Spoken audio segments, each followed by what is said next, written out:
Yeah, we'll kick off at 6:30.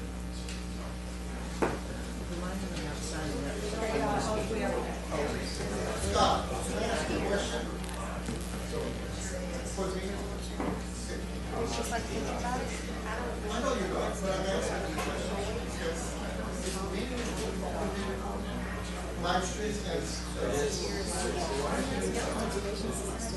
Yeah, I thought that was cool. Okay, so I'm gonna go make sure that you can see that.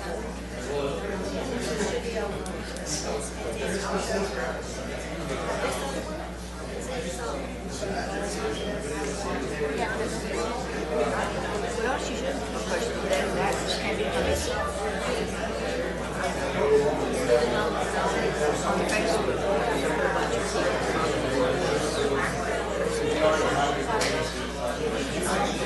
all of these people how great it was.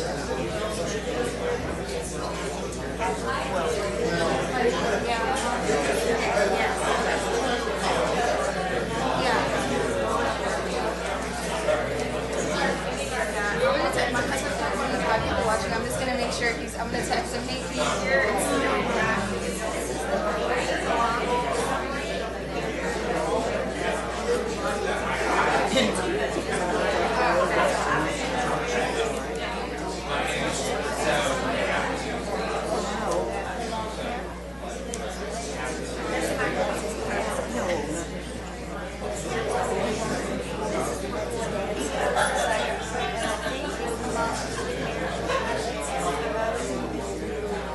Okay,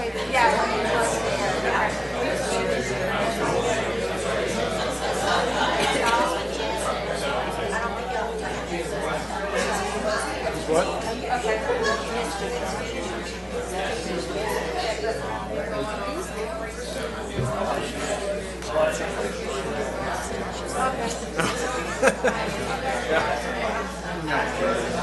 yeah. Okay.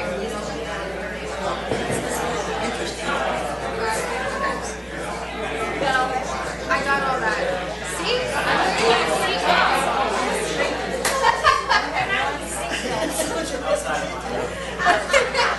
There was more people here.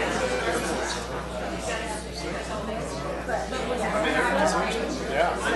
Outside. Yeah, so there's one right here that's not very private, but there's also another one in that hallway over there. Yeah. They set up the TV. Yeah. And he said there's still some outside.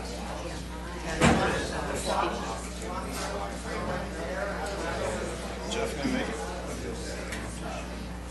Brianna, don't you think you should leave in front of you? You said you were going to go after you. I may do that. We do. Did he say he wasn't coming? He said I was gonna force him to come. He had a plan.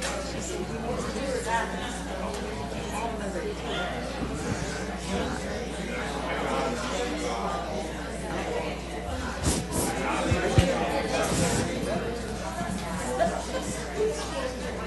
I'm going to take, I want to. There you go.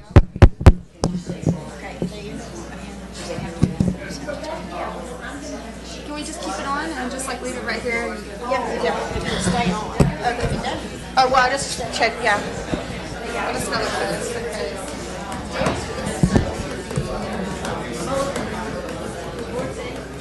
Who is? Oh, really? No. Is the video going? She usually doesn't. Is it going to be just live?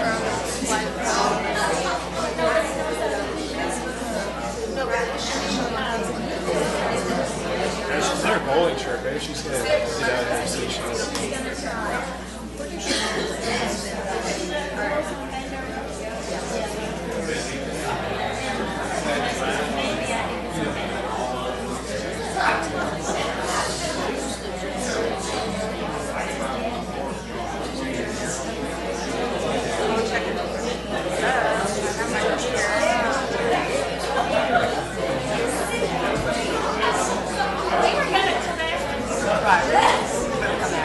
I was getting.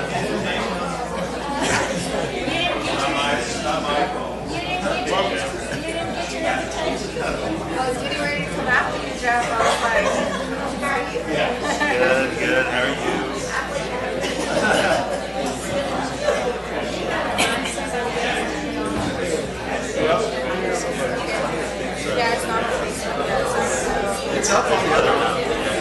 I'm watching it on the other one. Yeah, I know, waiting for the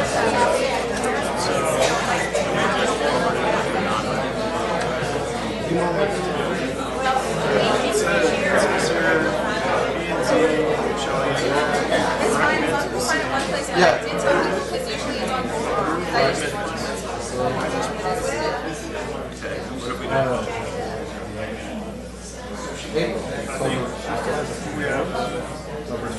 Sitting on her desk and never picked up. Well, what's the code to Liz's door? I just think it's a political question. I know, but do you know that code? I don't know what. Neither do I. Neither does April.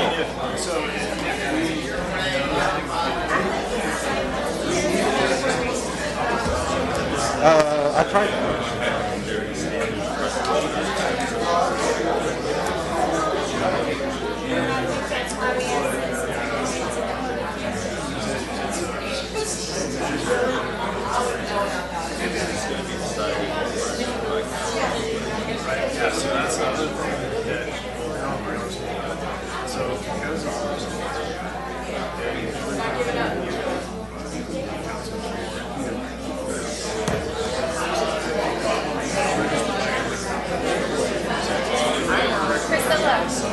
Priscilla, move your mic so we'll be able to hear you.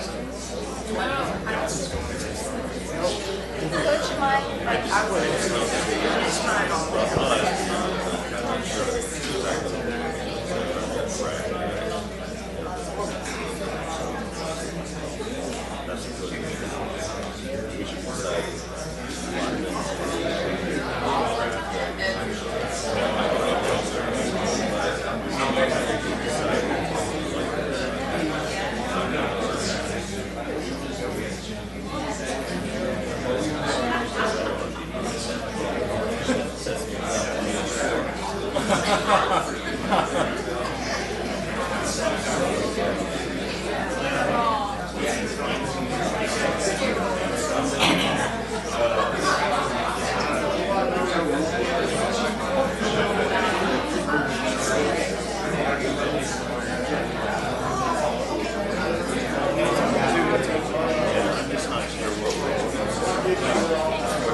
Brianna just qualified that was as of whatever date, and then you're seeing. I think I can do it real quick. It'll take just, oh, you don't have to. Yeah, why don't you just say it and just understand?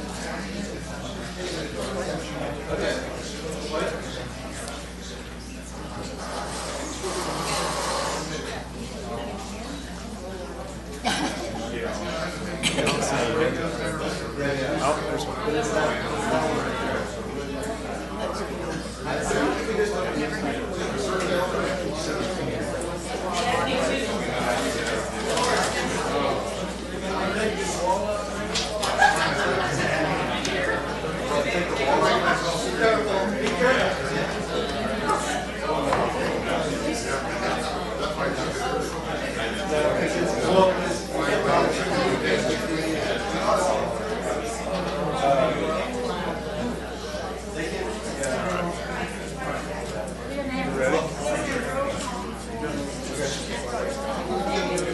So I'm going to talk. Call the meeting over. And then we'll do roll call. I'm going to give an overview.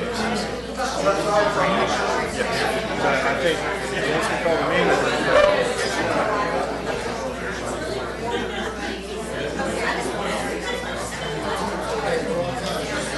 yeah, they're on. Brianna, you ready?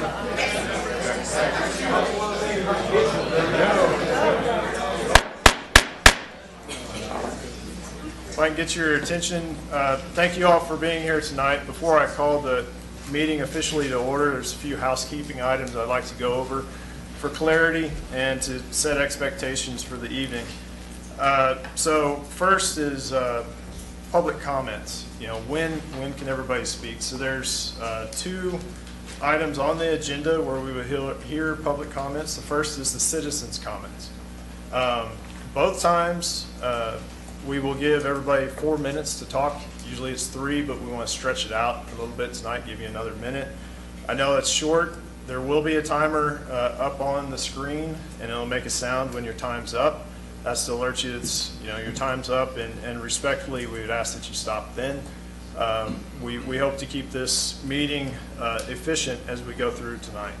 During that time, if you speak during the citizens' comments, we, the board, cannot interact. That's just a time for you to give us your comments. We'll note them, hear them, and then move on. As we get to the public hearing, that's your second opportunity to speak. At that time, actually both times, when you come up to speak, please state your name and your address. We'll remind you of that. During the public hearing, if you bring up questions, we, the board and staff, will do our best once your time is up to try and address those questions so that we do get some interaction there and you get what you're asking for. If we're unable to answer them, you know, if it's a rhetorical question, we'll carry that on in thought and into the discussion as we move forward. If somebody does not want to speak and you want to speak longer than 4 minutes, that second person can stand up after your time is up and they can concede their time to you. They just need to state their name, address, and state that they concede their time to you to speak, and then you can have another 4 minutes. Other items here, just please, everybody in the room, obviously you guys typically don't come to our meetings, usually we're in here talking to ourselves. So thank you for coming tonight. Public interaction is key and very important. I ask that everybody understand that everybody's here is passionate about what we'll be talking about. Please be respectful, and that goes both ways. We want to keep the meeting fair, thorough, and respectful is very important to us. If you haven't signed up to speak and want to, there is a list at the back of the room. Scott, if you don't mind grabbing whoever has thus far. You don't have to sign up. We will have those time periods open, just trying to keep a documentation of who all speaks. So all of that said, at 6:33, I'll go ahead and call the meeting to order. We'll start with roll call.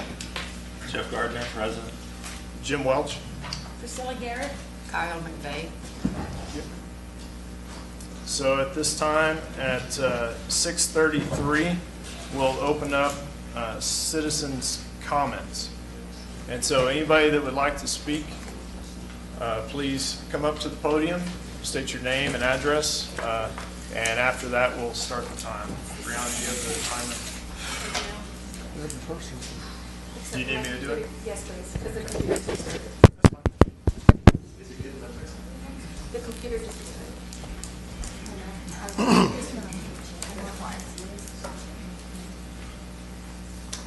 I'd say just use your phone for now. Okay, I'm ready. Yes, sir. You ready? Yes, sir. All right. Good evening. My name is Bruce Alexander. I live at 516 Vienna Street. I'm here today to speak during citizen comments as a resident of Castroville and as a former Castroville Director of Public Works, familiar with the ordinances that I enforced for more than 20 years that are up for discussion tonight in considering what's on the agenda. At this time, I respectfully request that you, Mr. Chairman of the Planning and Zoning Commission, take action to immediately adjourn this meeting and inform the City Council to direct staff to not bring anything back to the Planning and Zoning Commission for consideration until it is in full compliance with all of the city ordinances that apply to any requested action. The public hearing, discussion, and appropriate action on a planned unit development in the 500 block of Houston Street listed on tonight's agenda are in violation of the Castroville Code of Ordinances. City staff is asking the members of the Planning and Zoning Commission to violate City Ordinance 100 that states in part, and I quote, "The PUD plan for a subdivision which is wholly or partly inside the city limits may not be considered by the Planning and Zoning Commission or City Council until the Commission or Council has acted on the required zoning change on the subdivision site or portion of the subdivision inside the city limits," unquote.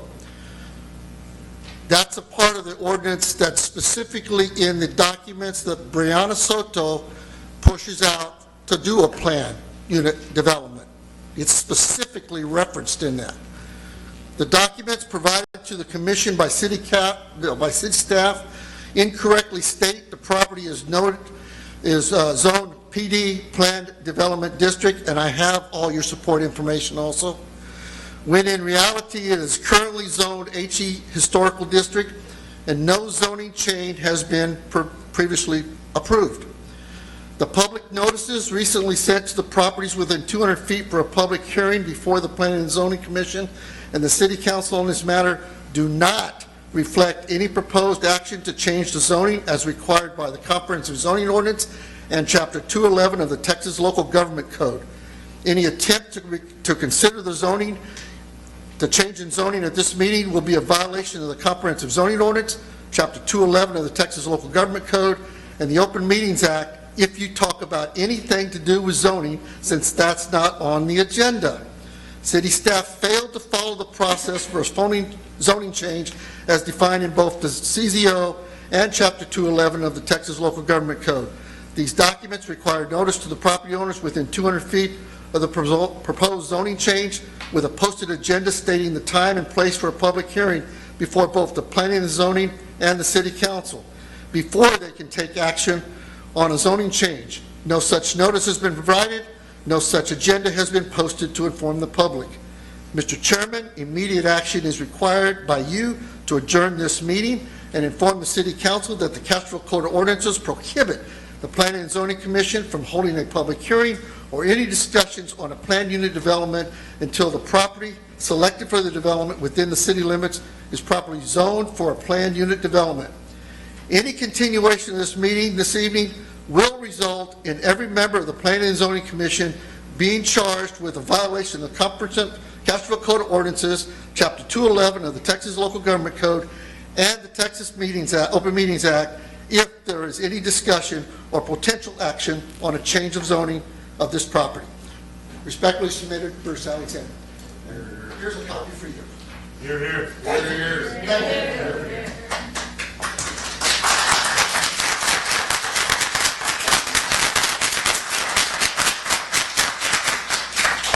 All right, thank you. Is there anybody else who would like to speak? We're here. Yes. I'm not. Yeah. Please come to the podium, state your name and address for the record, please. Yes, my name is Robert Lee. I live at 1314 Gentile Street. And neither can the people out there in the middle, so you need to turn the volume up on the system. I don't know, how about that? Can you hear me now? Okay. Anyway, if you can turn up the sound, that would be helpful to everyone. I mirror most of the things that Mr. Alexander said, and also note after many, many years on many, many meetings, I've never seen this many people here except when we talked about animal control. And that's got to tell you that people are not happy. Anyway, later for a public hearing, I've given a letter to Brianna that she said she was going to read. Well, I don't know, you can Better without it. I'm never better. Anyway, what I noticed, this proposal seems to be taking place in a very peculiar manner based on what I'm familiar with as years on council, years on planning and zoning, and years on the zoning board of adjustment. You put those together, you got about 16 years of serving on those groups.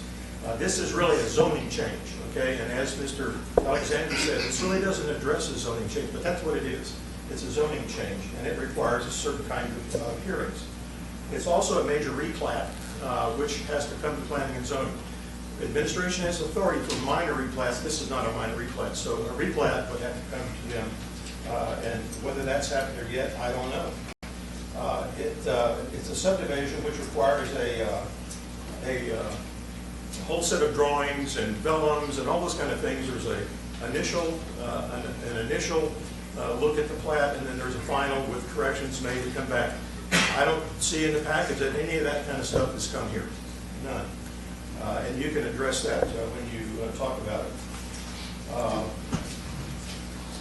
The proposal is listed, the property is listed on Castroville's website as an historic property next to Ms. Romano's house, was identified on the 69 survey. The city of Castroville considers this a historic property as it's listed on its site. How you can be having this meeting without having HLC involvement first is something I just really don't understand. Yeah. Okay. Best I recall, this kind of proposal has never happened in the city of Castroville before, where we take multifamily and stick it in the middle of a residentially zoned area. It's never happened. Okay. A single family residential. There is a place in the CZO for general residence where you can have single, multi, apartments, all that kind of stuff. And they're always placed next to commercial generally to be, and it says right at the CZO, to be a buffer zone between the busy areas and the single family residential. Okay? This is not that. This is completely not that.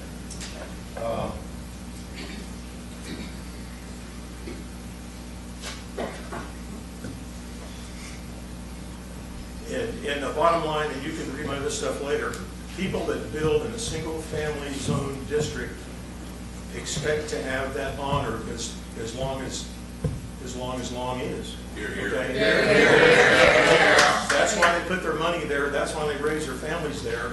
And they expect that to continue. And if you do something different than that, like this, even though this is an attractive-looking package and it would be a great addition to Castroville in the right place, you're breaking faith with these people. You're breaking the contract. And people get so excited they come out with these numbers. They're not happy with this proposal. Here, here. Here. Okay, you've got my other comments. Thank you.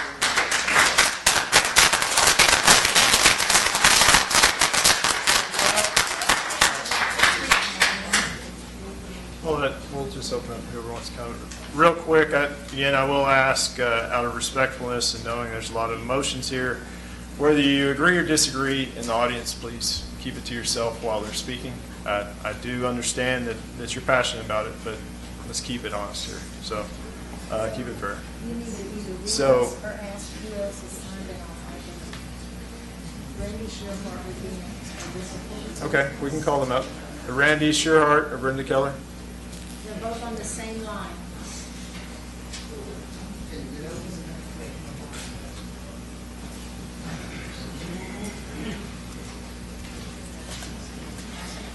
Good evening. My name is Brenda Keller, and I'm speaking on behalf of my brother Randy Shearhart, 510 Houston Street.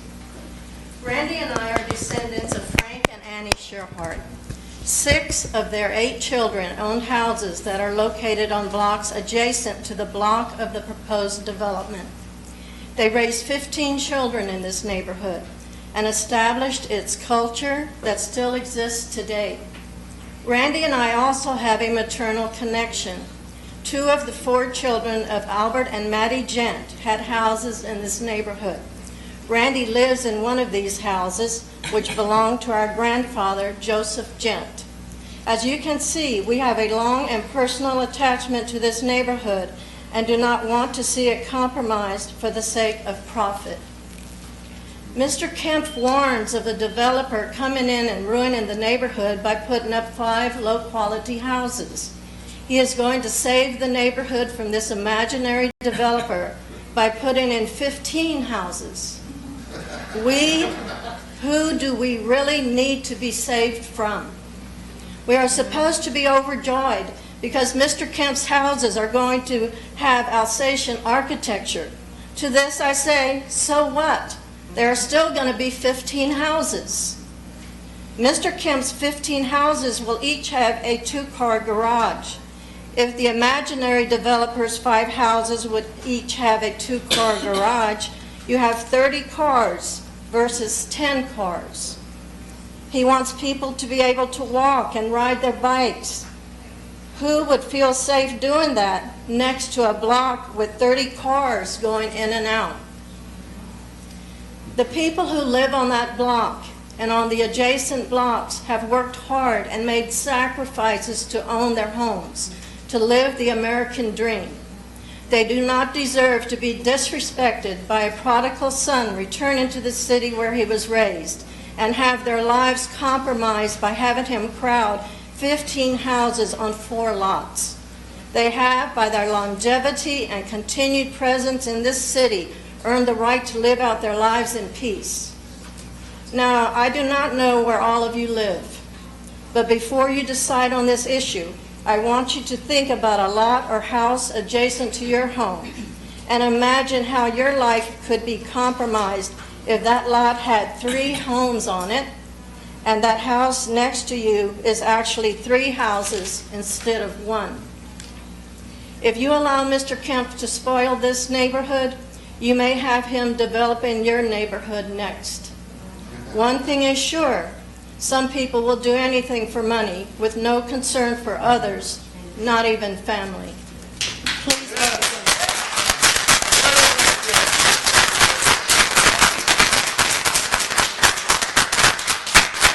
All right, next we have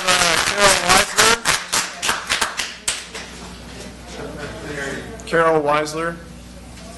Carol?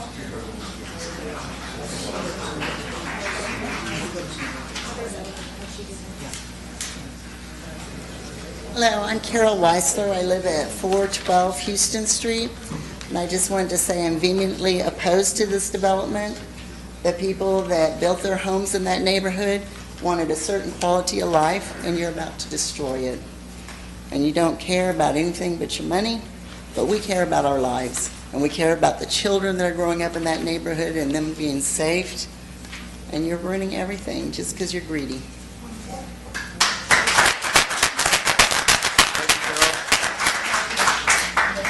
We got Pam Weston? No, she's not good at all. No? Okay. Lori De La Fuente?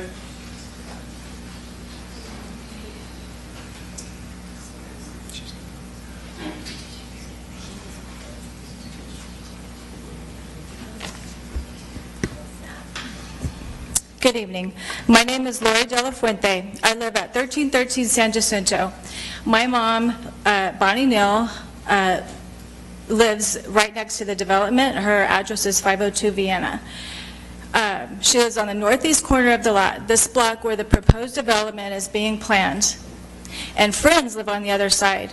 Both built their homes over 32 years ago, all knowing one day the property would get sold and they would get neighbors who would build their dream homes on each of their lots.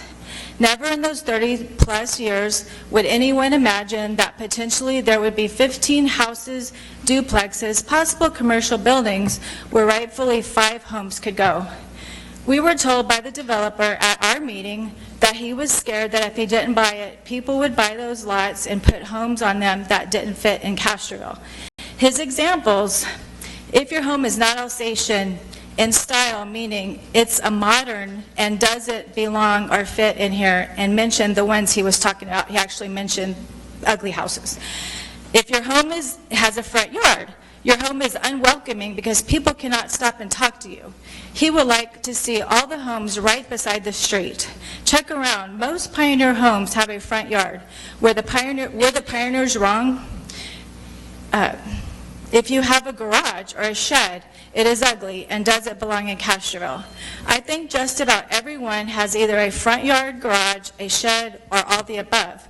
When we built our home in 2000, members of the historical committee touched base weekly, making sure we followed all the rules for the building and zoning because we lived in a historical district. Luckily, we wanted our home built with local style. Fast Fast forward, this development is being considered right beside and in back of a historical home, attempting to completely change the zoning of this property. How can we accept that something like this could be plopped right next to our longtime friends, family, residents, taking away their rights to the quiet neighborhood and quality of life, adding 25 to 30 cars, not including guests? Privacy, since structures or a road will be built on the property lines that current residents had to abide by when they built their homes. The list goes on. What if it was happening right next to your home in your quiet little neighborhood? You may feel differently, but if it passes, that home right next to you could be knocked down and a developer could put 3 to 4 houses on it or that empty lot. Did any of us ever imagine we would see what is going on surrounding Castroville? It took one developer and his one subdivision to get that ball rolling, and now look what's out there. That will happen in our city, right next to you, if this developer is allowed to continue this plan that has been in the works. PUD zoning changes open all possibilities for the developer not to have to adhere to our current zoning rules that we all have had to follow. It just isn't a good precedent to set when we are all trying to keep our small town feel. We cannot stop all the growth outside of our city, but we should be fighting to keep the inside from exploding. This is Castroville, not another town that we keep getting compared to. We like it because it's small. We have room. Our neighbors aren't on top of us. $7 to $8 million worth of structures could be on the block should this pass. Successful or not, there will be $8 million worth of structures, with all the tax implications that will have a big impact on all of us. Keep the original zoning and let families purchase the lots to build their homes. Homes they can raise their families, have a nice yard and space for their kids to play. Homes and people are piling up all around Castroville. That does not belong in small-town Castroville. The developers had many months to research, draw up plans, meet with council members, get financing, purchase this property, have the property surveyed. Sorry, ma'am, we're at our 4 minutes. I give her my time. Can I get your? It's just a little bit more. Jamie Brock. It's just a little bit more, I promise. The developers have had many months to research, draw up plans, meet with council members, get financing, purchase this property, have the property surveyed, etc. Residents has had 3 weeks to soak all this in, and because of all the unknowns, we respectfully ask the Planning and Zoning Committee and the City Council for the same respect and to please delay the vote to approve or deny at least until January. Something this big, dramatic, and life-changing for the residents of Castroville deserves more time. The residents of Castroville deserve equal time to do their homework, not just the 3 weeks since we found out about this development. Thank you.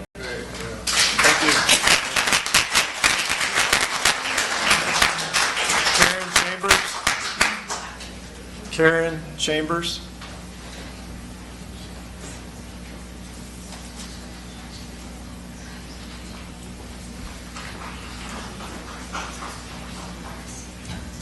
Hi, I'm Karen Chambers. I live at 1010 Washington Street. And I want to say that I do agree with Bruce Alexander and Bob Lee and all the other speakers before me opposing this attempt to rezone these lots. I ask that you please vote to keep our single-family dwellings on 1/3 acre lots as they have been for decades and generations.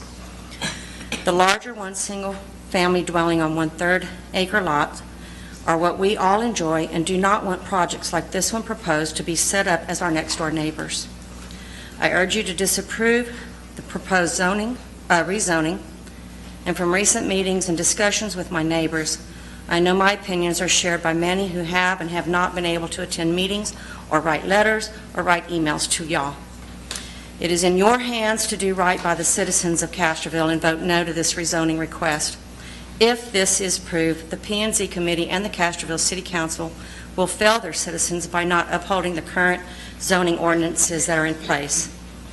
The city administrator and city council's job right now should be to assure the citizens that they are working on all the ordinances to keep unwanted projects like this out of our city of Castroville.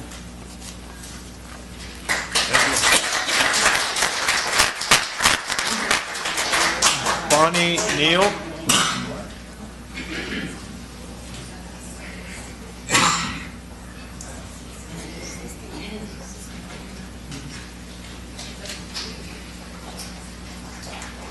Good evening.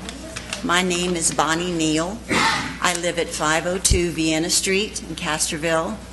I live on one corner of that block that all of this is about.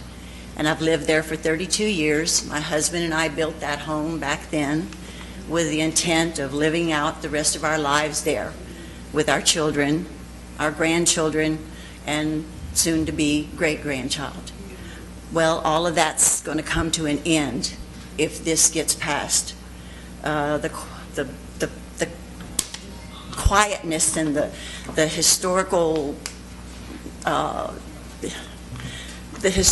being that we have made this town is going to be soon, it's not going to be anymore. And so oh dear, I am opposed to the proposed development, and I ask the Planning and Zoning Committee and City Council to please delay this vote to approve or deny until January. But I hope it will be denied. Thank you so much. Thank you,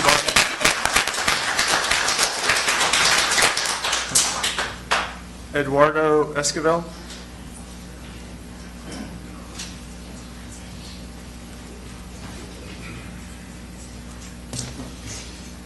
Good evening. My name is Eduardo Esquivel, and I reside at 201 Paris Street with my wife and our 2 children. I'm here to voice my opposition to the proposed planned unit development at the corner of Houston and Lorenzo Street. Let me start by saying thank you for your service on this committee. I respect and support and appreciate the ongoing efforts of city officials such as yourselves to ensure proper planning and zoning is implemented in Castroville. However, as a resident of Castroville's historic district, I am also compelled to share my concerns regarding this proposal. Despite the best intentions behind any development, we are all familiar with the negative effects that overdeveloping an area can bring. With that said, I do not believe the proposed location is an appropriate area to support the scope of this project. It is also my opinion that the scale and density of the proposed PUD are incompatible with the existing neighborhood landscape. While a high-density development like the one proposed can draw some benefits, it is my opinion that the negative effects of this PUD in its current form far outweighs the benefits, especially for the adjacent homeowners who have owned and lived in their homes for decades. I strongly believe that maximizing residents in this small area will disrupt the existing residential landscape, bring a lack of privacy for the neighbors, and overcrowd the area with people and vehicles. Burden on the infrastructure is also a common negative impact of overdeveloped areas. Those of us who live in our neighborhood are all too familiar with the frequent blackouts and water outages due to the antiquated water system. While I do not reside within the immediate 200 feet of the PUD's proposed location, my greatest concern relates to the precedents that will be set if the proposal is approved in its current form, as it will open the doors for others to follow and create additional areas that would be inconsistent with the established norm and expectation of residents like myself. The developer claims, don't worry, nothing like this can happen without strict rules. Until the next developer decides to change the rules we all have to abide by in order to maximize our profits. One of the main reasons we invested in our home was to avoid living in or around any highly dense developments. I, like many others who live in our neighborhood, enjoy the space, privacy, and community that the larger lots within our historic district bring.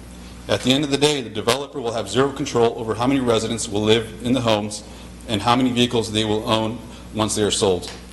The bottom line for me is that while the vision for this project may be appealing, the applicant or his partners and investors simply cannot guarantee the concerns that I and so many others have raised. I do not support this proposal as it stands, and I respectfully ask this committee to reject this proposal in its current form.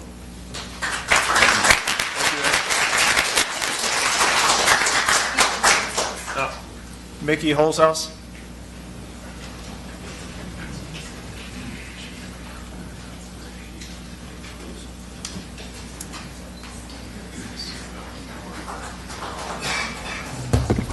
My name is Mickey Holzhaus. My wife and I, Denise, live at 514 Washington Street. We're not within the 200-foot radius of the proposed PUD development, but we do live 2 blocks from this development.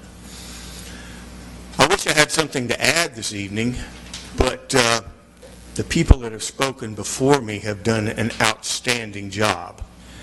And Denise and I are very much opposed to this project, and we agree with the statements that have been made so far. We encourage you to vote no for this project.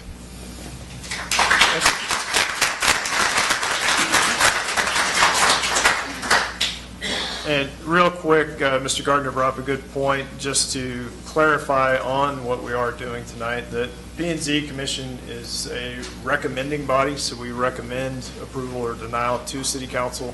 Tonight's vote, either way, is not final say on what we're doing. So just wanted to clarify that. City Council has final say. Yeah, City Council has final say.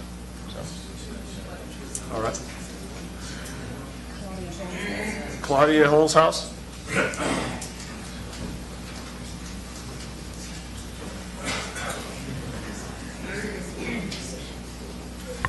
Good evening.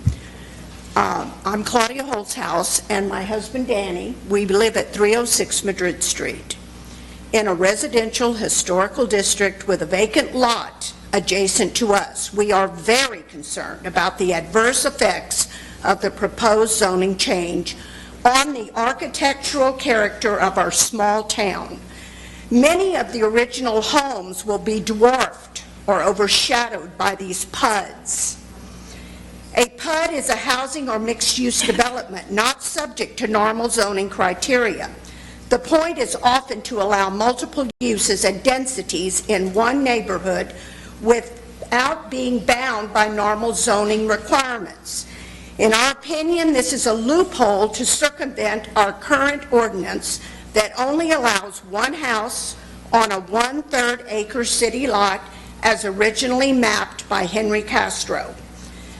The developer states that they are rezoning to allow for 15 homes, small homes, and a duplex, a townhome, to be built on the 4 empty lots within this property. 15 homes times 2 people times 2 cars, a lot of noise, a lot of traffic, and a lot of street parking. The developer will have full control of this property. If this type of rezoning is approved, our ordinances and city input will no longer apply to this property. The buildings won't be required to have any setbacks, variances, etc., as required in our current ordinance. They can build right on the property lines and build whatever they please. Their HOA developer will have full control of this property. In our opinion, their goal is to maximize profits while meeting the minimum standards of the applicable regulations. They don't have to worry about the long-term damage that this can do to our residential historical district and the rest of the city, but we do. When the developer walks away, we are stuck with the environment. Heavier traffic, street parking, noise, and our overall quality of life. If we don't like it, we cannot change it back. We are afraid this will set a dangerous precedent, and we could have a city full of subdivision PUDs in our residential historical district as well as the rest of our city. If this is approved, developers could buy entire blocks, tear down older homes, and build these subdivisions all over the city. There are many of these to come, according to some statements made by a city council member in records obtained through open records request. If this is approved, a subdivision could be coming to your neighborhood soon. Thank you for your time and your service to this city.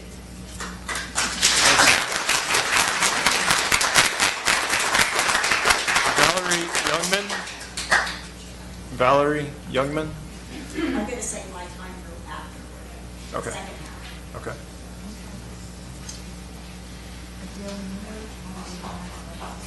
Adele Miller on behalf of Patricia and George Lagden?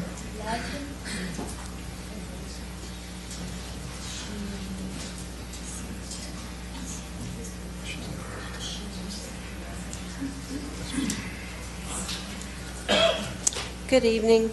My name is Adele Miller, and I'm here on behalf of my family who owns the property at 1512 Lorenzo Street. We are part of the within 200 feet group of people. I've talked with all of my family members, and every one of us is opposed to this PUD. My grandparents bought this home back in the 50s. They came here because of the size, the charm, and the country vibe that this area had. They fell in love with the quaint, quiet, beautiful, historic city and the people that lived here. They wanted to raise their children and grandchildren in such a wonderful place. Sadly, neither one of them are with us any longer, but their legacy lives in our hearts and in the memories we have from spending weekends, holidays, summer days at their home here in Castroville. We're very blessed that their home remains in our family, and we can still gather there as a family with our own children and grandchildren.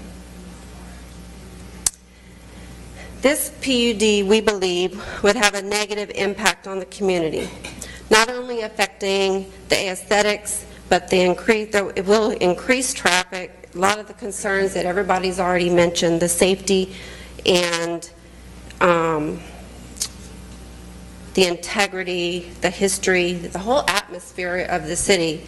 And this is not just in the historic area, this is the entire city we're talking about. This is not just this area, because it's going to spread. This is not a one and done.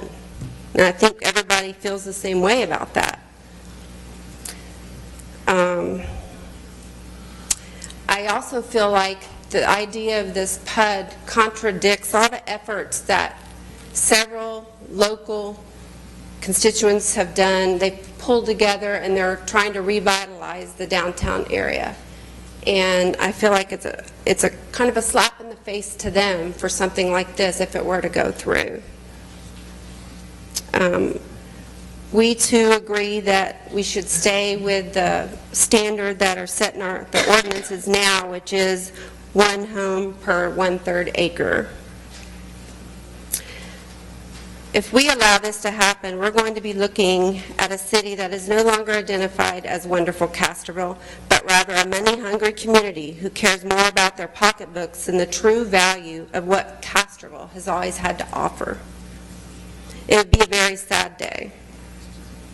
So myself and my family respectfully ask that you vote no to this PUD.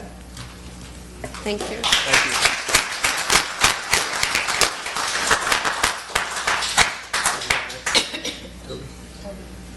Toby Kennedy? Toby Kennedy? Let me see these outside. Okay. Toby? Thank you.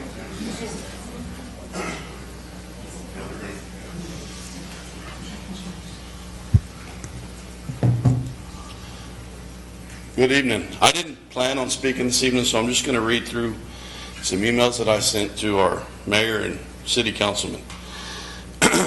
Real quick, can we get your address? Sorry. I'm sorry. Toby Kennedy, 414 Berlin Street. Thank you. Okay. So I'm reaching out to you in regards to my concern with the project that is being planned for the property at 505 Houston Street. From the rendering and plans that I've seen, it appears that the developer is wanting to build 12 to 15 dwellings on less than 5 city lots. I'm worried of the impact this development will have on surrounding residents and the precedent that this will set. There are regulations and guidelines that have been set when building in our historical district, and they were placed there for good reasons. I had to follow these regulations when we built our home just a block away. The citizens that live in Castroville should know what is happening and the impact that this will have on them. Have any impact studies been done on the effect this development will have on our electrical system, water system, sewer system, interior roads, drainage, runoff, etc.? When residents decided to live in this area, they expected a way of living that was protected by the city and the city ordinances, regulations, and restrictions. I believe if this development is allowed, any property in Castroville, whether in a historical district or not, is at risk in the future. Any vacant lot could potentially be subdivided. Any property with a current structure or home on it could be demolished and have the land restructured. I'm not only speaking for myself, but for my father, Carl Kennedy, who owns property within the 200 foot of this property. I ask that you please consider not allowing this project to move forward. It's a beautiful idea. It's just not placed in our historical district. To continue on that, this is an email that my wife had sent. Here are some concerns and questions. Number one, since the property is being classified as a PUD, who will enforce the HOA guidelines? Enforcing vehicles to park in garage spaces and not along the roadside, ensuring there is only 1.5 planned members in the household. Will the city need to hire more staff to enforce these regulations? If the selling market fails, would these homes become rentals and/or commercial properties? As we all know, many are seeking to leave the city of San Antonio and move to the outskirts. I find it hard to believe, excuse me, I'm not going to read the rest, but in essence, we're just concerned with what could happen in the future if this is approved. And there's rules and regulations set for a reason. And if anything, everybody needs to be aware of what is going on before anything moves further, in my opinion. Thank you.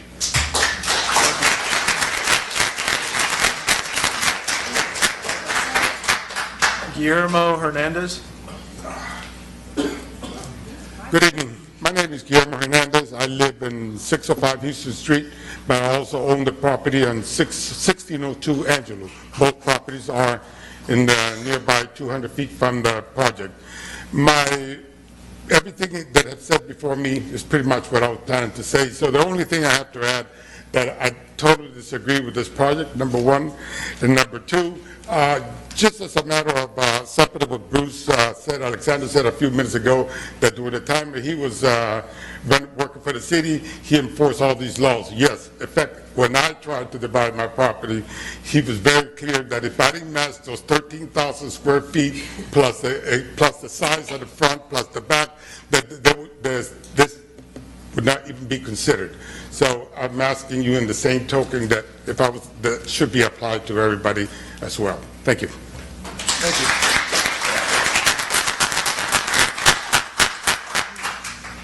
Joanne Olivian.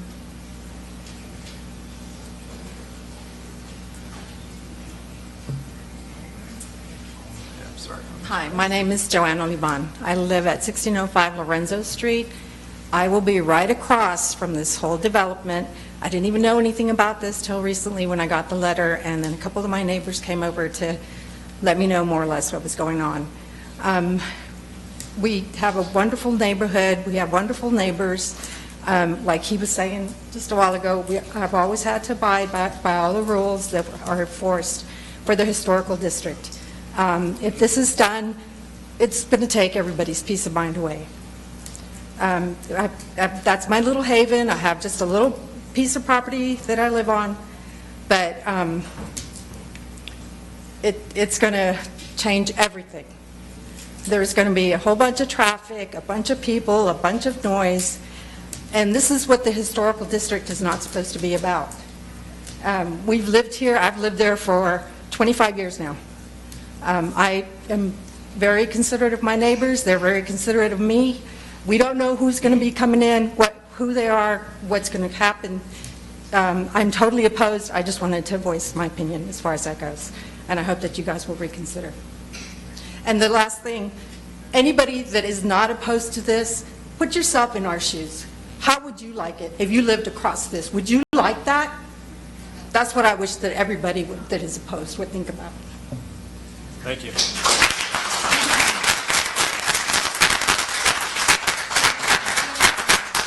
Jenny Andermatt.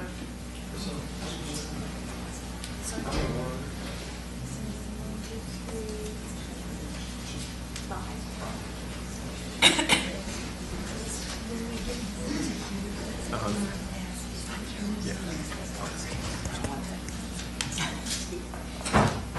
Jimmy Enderman. I live at 1201 Alamo, right over there. My daughter and son-in-law and 2 grandchildren live directly across from this proposed project. I begin with the topic of infill housing in a designated historic district on a property that is listed in the National Register of Historic Places. I confirmed this information with Greg Smith of the Texas Historical Commission. Block 4, which is the block at 505 Houston Street, is right at the heart of the Castroville Historic District. The planned unit development flies in the face of what this community has done historically to embrace growth. It is so important to preserve, protect, and conserve the places of the past. They are the history of this community in general and this neighborhood in particular. If new development does not fit with the neighborhoods that exist around it, the fabric and feel of the entire area can be negatively impacted, and that is something that cannot be undone. Castroville has received much recognition for its preservation and conservation efforts, some even from Washington, D.C., when First Lady Laura Bush honored Castroville as the first ever Preserve America city. This award was in recognition of Castroville's historic character. Would this have happened if 15 townhomes had been on top of the historic Bibliotheque House which sits on the property? Some of you may say, what does that matter? People need to live somewhere, let's move this idea forward. But I urge you to stop and think, not about filling the city coffers with additional tax revenues or even preserving historic properties. I urge you to think about what matters most of all, the quality of life that exists in an established neighborhood in the heart of this community. We are blessed to live in a place of great natural beauty with the Medina River and the surrounding fields and hills or river. We are blessed to live in a place where we can walk and commune with nature, day or night, without fear, really, for our personal safety, except for maybe a stray skunk or some ankle-biting dog. We are blessed to have people as our neighbors who share our hometown values. Finally, though, we are blessed with the little ones who love to play outside and ride their bikes, throw balls for their dogs, and play in the sprinklers on hot summer days. These children deserve the life that their parents planned for them when they bought or built or added on to their homes in this historic district, knowing that ordinances existed that put their safety, well-being, and quality of life at the forefront. These ordinances cannot be overturned, upended, or rewritten for the sake of infill housing. It would simply be wrong, and that is the bottom line. Please keep in mind, as you ponder your decision, that while you do have an individual voice in this issue, you are obligated to consider the collective voice of the citizenry. Democracy in action. People decide. We have been about the business of democracy for almost 250 years in this country. You know, government of the people, by the people, for the people. Thank y'all.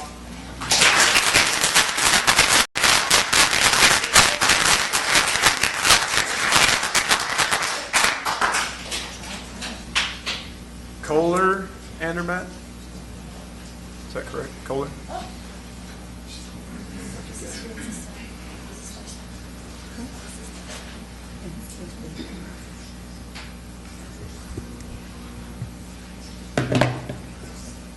Good evening. My name is Kaylor Andermatt, and I live at 408 Houston Street. I live there with my wife and 3 children, Victoria, August, and John Eldridge. They're 5 and 3 and 3, twin boys. This is less than a block from the proposed development site. I'm writing and speaking to you here tonight to express my deep concern regarding this proposal. Almost every day, my wife and our 3 children, 5, 3, and 3, take bike rides on the streets, which would be directly affected by this proposed development. There are currently 3 cars on this city block, and while it's not realistic to expect that to stay the same forever, the proposed development would allow for 30 new vehicles to be added to the block. I'm an Aggie, but that's 1,000% increase. Vehicle density population density, increased traffic on the streets are of grave concern for me and my children. My mother just spoke, she's not lying, we spend a lot of time in those streets. This would change that. Additionally, myself and many of the neighbors who've spoken here tonight express a number of additional concerns. Additionally, redundancy. The simple fact that this proposed development would require the zoning ordinances to be flipped on their face. When we invested our future at 408 Houston 3 years ago, we did it under the assumption that these would be zoned as single-family homes on individual lots, as the historic district of Castroville has been throughout its existence. The streets of Castroville currently can barely allow two F-150s to pass each other at the same time. This 1,000% increase in vehicles, there's that. Infrastructure, drainage, or lack thereof in Castroville. Houston Street already becomes a river when it flows. When it rains, any considered amount for any considered period of time, covering the block that's uphill from us in impervious surfaces, concrete, and metal, would likely exacerbate that issue greatly. Additionally, concern regarding the strain that this large increase in population and the population density would have on already fragile and power and water resources. Everybody's saying the same stuff here. I implore you guys to listen to the voice of the people. This room of folks elected the folks that appointed you to this committee. Please listen to us. Please respect our investments. Have a blessed evening.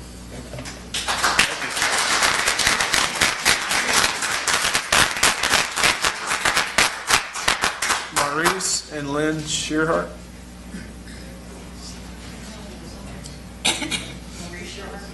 Maurice and Lynn Shearhart. Okay.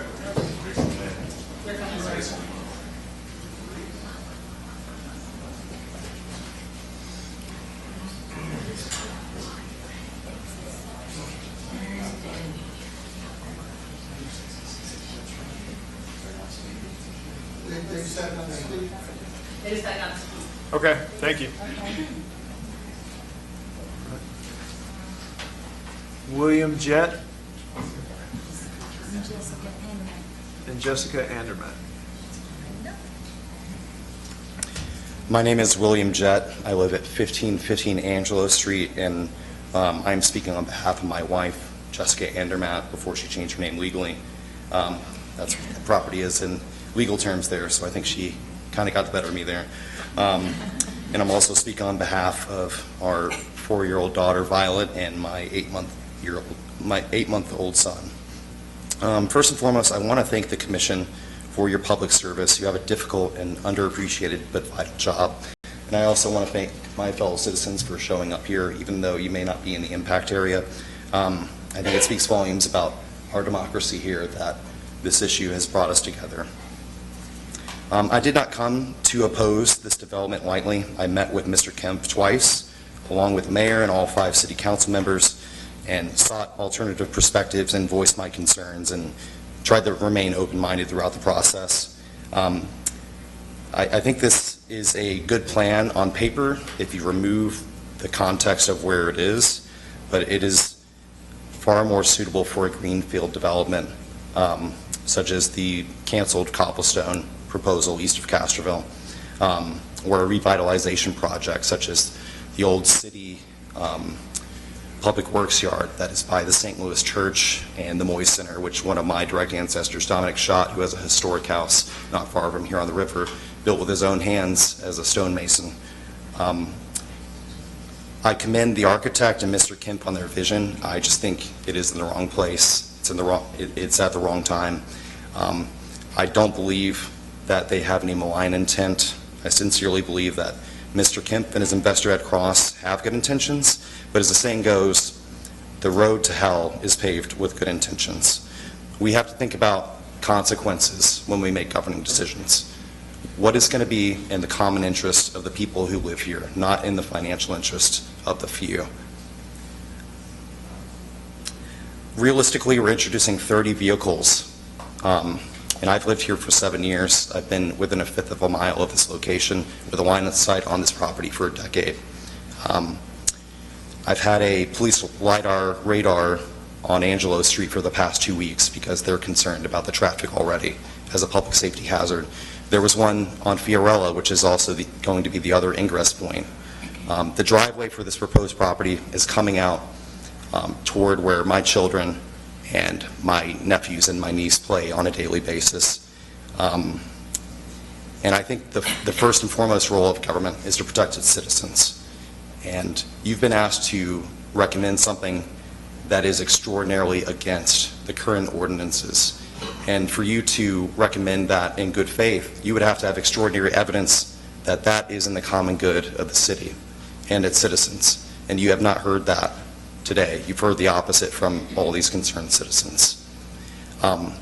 Moreover, the city only has $10 million of revenue coming in each year. There's been $50 million of identified work that needs to be done, and that's just what's been identified. And something like this is only going to add to the burden of public works. We need to be focused on bringing commercial development, raising our tax base. We don't need a denser population in an area that already has too many people and too much traffic. It is a public safety hazard. It violates the historical nature of our community, and it violates the city's social contract that it made with its citizens when they decided to invest at great expense in these homes that were coded for the perpetual future as single-use family residences. I would say as well, this is the home where I brought my children home from the hospital. It's where I hope to die, and I work remotely. I work for a national security tech startup. My wife's a teacher. We could live anywhere in the country, but we choose to live here because of the people and the governance here that respects our desires to have a quiet life that is protected from the ingress of San Antonio. Oh, I'm good, thank you, though. Can I have your name? Candy Shower. He says He said good. he's good.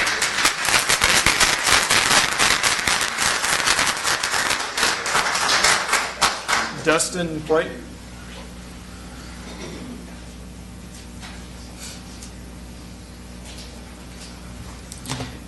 Hi, my name is Dustin Plate. I live at 1816 Mexico Street. And I just want to say I staunchly oppose the PUD that we're talking about tonight at Houston Street. First off, this is really amazing. This many people showed up. I mean, it's awesome. You can clearly see no one's happy with this. I haven't heard one positive thing yet. First off, the onus is on Mr. Josh, Mr. Kemp, to prove that the city needs this to break ordinance. He says this is for the elderly and young professionals. I can tell you right now, what I've heard is some of these houses have stairs.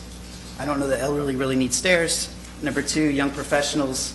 I work at a Fortune 50 company. I help hiring people. We can't get young professionals even in San Antonio.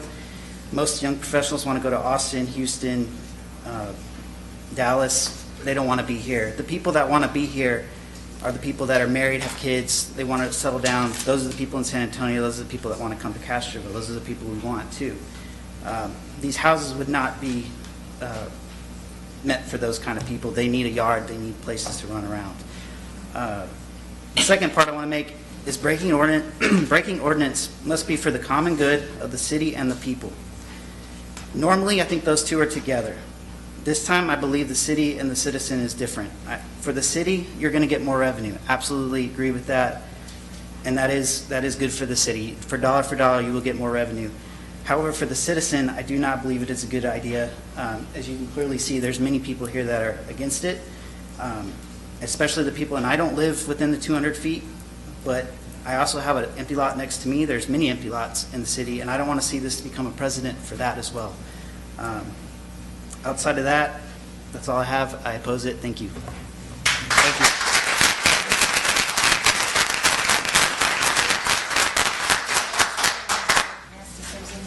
So that's the list, the end of the list of people who have signed up. But at this time, does anybody else want to speak during citizen comments?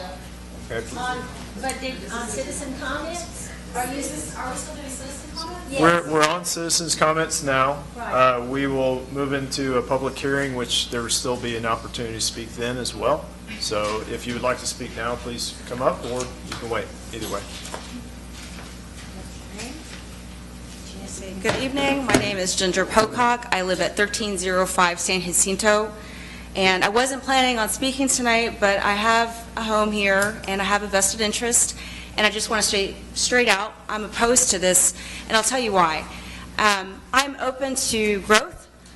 You know, San Antonio and sprawl is like a tidal wave, and there are telltale signs, and you can all see it, the Walmart, McDonald's, the storage units.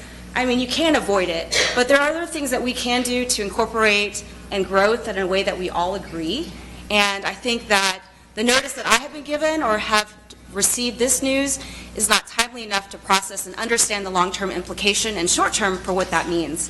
And so it's not a new concept in understanding that, like, when you put condos or PUDs in a neighborhood, that changes the traffic, the foot traffic, the implication for how the neighborhood develops and what happens with crime in the long term.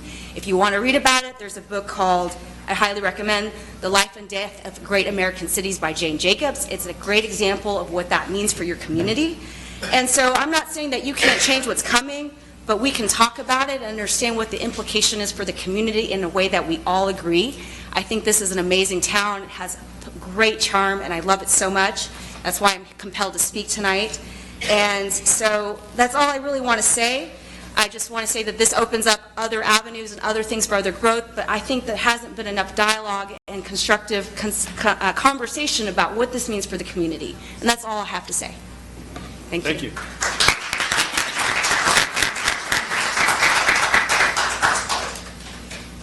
Is there anybody else that would like to speak for citizens' comments? No? Okay. We will go ahead and close citizens' comments at 7:32. And with that, we'll move on to the next agenda item, which is approval of minutes from the previous meeting on September 13th, 2023. Those meeting minutes are in the packet, and once you review them, I'd entertain a motion. I move we approve the minutes as written. Second. Got a motion and a second. Discussion. If not, we'll vote. Those in favor? Aye. Those opposed? All right, motion passes. Minutes are approved. Now we'll move on to item number 5. This is the public hearing on a planned unit development request for approximately 1.487 acres located at the property north of the Houston Street, Angelo Street intersection. So as we go into this item, just to let everybody know kind of the order in which we're going to handle this, we mentioned everybody will have a chance to speak. When you do speak during your 4 minutes, if you have any questions, we will, after you speak, before the next person comes up, we will try to address those to our best of our abilities.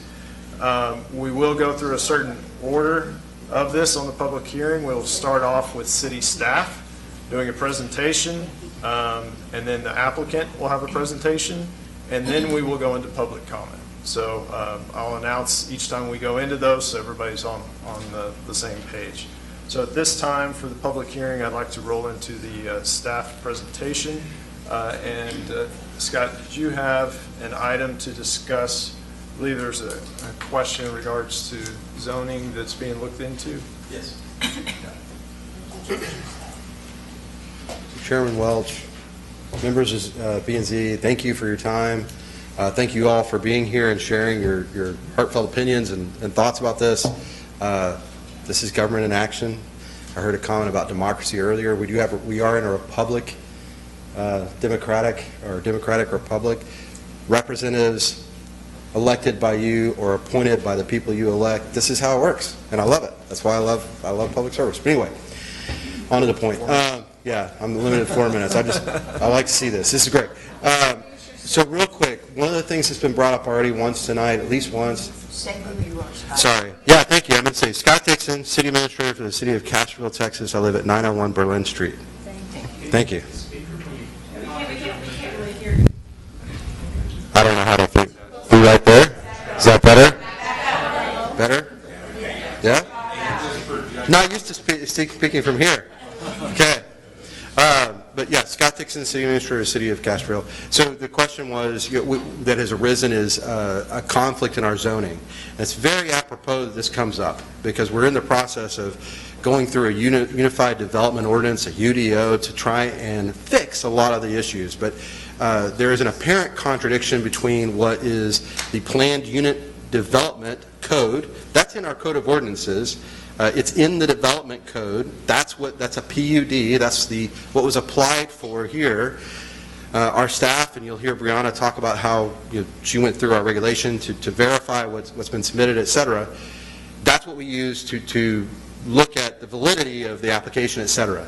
We also have a comprehensive zoning ordinance. Comprehensive is a little misleading because obviously there's code outside of it. It's termed a CZO. You may have heard that term before. In the CZO, there is something called a planned development district that's identified as a zone that can be zoned. And it has other regulations and things that apply to it. The question has arisen, which one are you using? Are we relying on the planned development district or the planned unit development, and why are there two, and that kind of thing. Some of those questions I can't answer.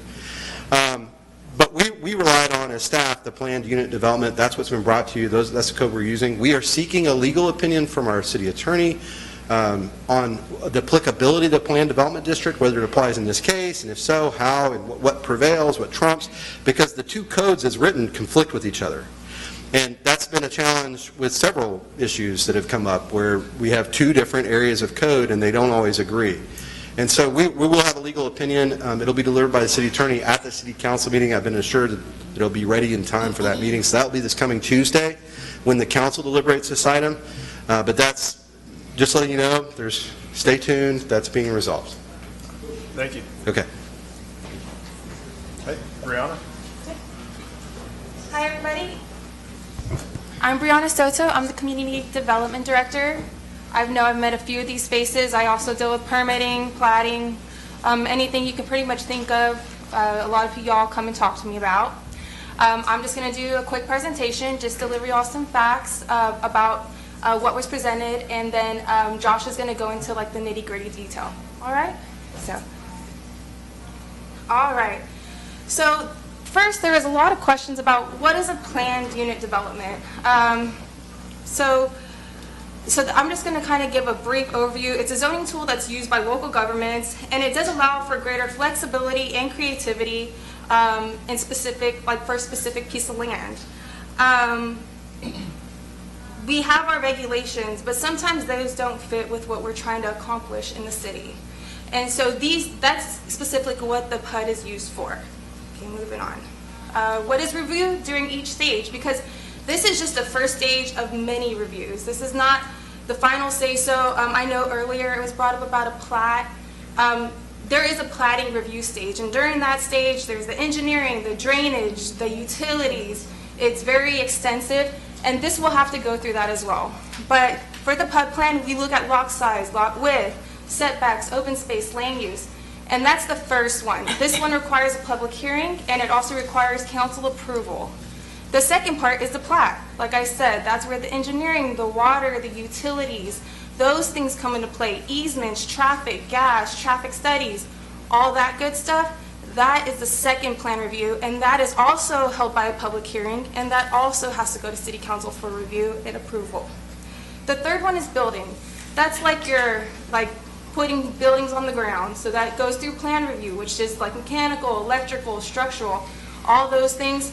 A lot of y'all have been through that review with y'all's own projects, and that is just through staff. So that's the third review that it goes through. And so I just kind of want to let you know that this is not the final say-all. There's multiple things that they have to go through to get to where they want to. All right, and then what is a PUD used for? Like I said, the main thing is, usually it's about flexibility. It's a little give and take. In here it says limited control. So the developers have a limited control of what they can do because we do this thing called conditions. So they can say, we want to do this, but we say, you can only do that with conditions. So that's why it gives staff or the city a lot of control over what happens within these PUDs. I know a lot of people like this sets a precedent, and I understand that, but really the conditions that we would be applying in this PUD set a high precedent. It would set the highest that you could think of, because he did go through, Mr. Kemp did go through all of our historic design guidelines. He went through a lot of processes to make sure that it is what it is, and it's a very high precedent. Does it set a precedent? Yes, it does, but it's a very high precedent. All right, and then another thing is there's an HOA. I'm not. I'm sorry, Brianna, please continue. Okay. Okay, so now we're just getting into the request. So the request is for a planned unit development located at 505 Houston, and it's approximately 1.487 acres. And I'm sure, as y'all know, where it's all located, but of course I'll give you the aerial map. This, I believe, directly reflects what y'all got in y'all's letter, your public notices. So, and this is the location map, so you can see where location in the city. It's north of Highway 90. And this right here is a zoning map. This just shows what zoning surrounding it. As you can see, it is located in HE Historical District. A little bit north of that is Residential District, and then a little bit south of that, southeast of that, is the Central Business District. So, just wanted to kind of give you all an overview of, what's located around it. Okay, right here is the PUD plan that has been presented to the city. As you can see, there are 15 lots, which multiple people have pointed out. Each of those has a garage on it. These are considered single-family residences. I know the word multifamily has been thrown out there a lot. This is not multifamily. Each of these will be its own separate lot. Therefore, it's not multifamily. What's the acreage on one of these lots, ma'am? Sorry. No. Do you want me to continue? Okay. Sorry. All right. And so, all right. And then including in this PUD plan, there is some open space which is required by a PUD plan. So there's an open space minimum. All right, so according to our PUD ordinance, these are some things that are required. These are actually all the things that are required within the PUD ordinance. The first one is common areas. This should be owned and managed by the community association, which has been presented, that will be presented and will be established for this PUD. So minimum lot width and frontage, there's no minimums according to our PUD ordinance. Setbacks. There was no setbacks required for our front, side, and rear according to the PUD ordinance, except for it has to apply to our buffer requirements. As you can see, this is the buffer requirements table, and for HE, there are no buffer requirements between each lot then. Okay, minimum lot size. Yeah, I'm sorry. Minimum lot size. So the minimum lot size, there is no minimum, but for each square foot under 4,000 square feet, increases the open space requirement by 1 square foot. And so anything under 1 square foot will need to increase the open space by 1 square foot. But there is no minimum lot size per se. And then the minimum open space. So 20% of the gross site area is the minimum open space, but it can be approved with at least a 40%, or with not to exceed a 40% reduction.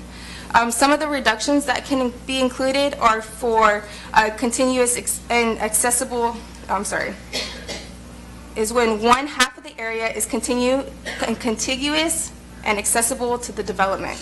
And then the other 25% is if it's a unique design feature. It goes into a few of what that can classify: terrace, water feature, different things of that sort.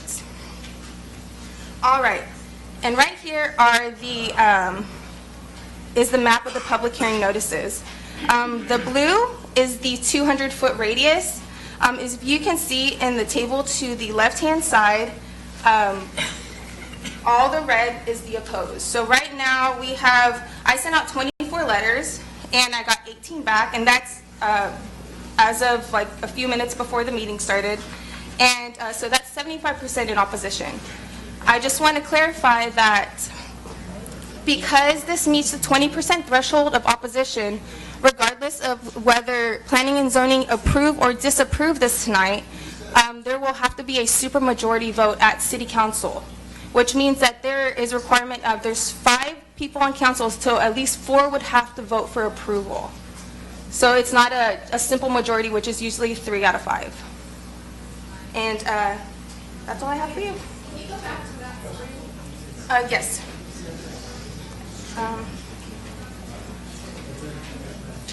There it goes. All right. Thank you, Brianna. So with that, that wraps up the staff presentation of the item before us. So now we'll go into the presentation by the applicant, Mr. Kemp.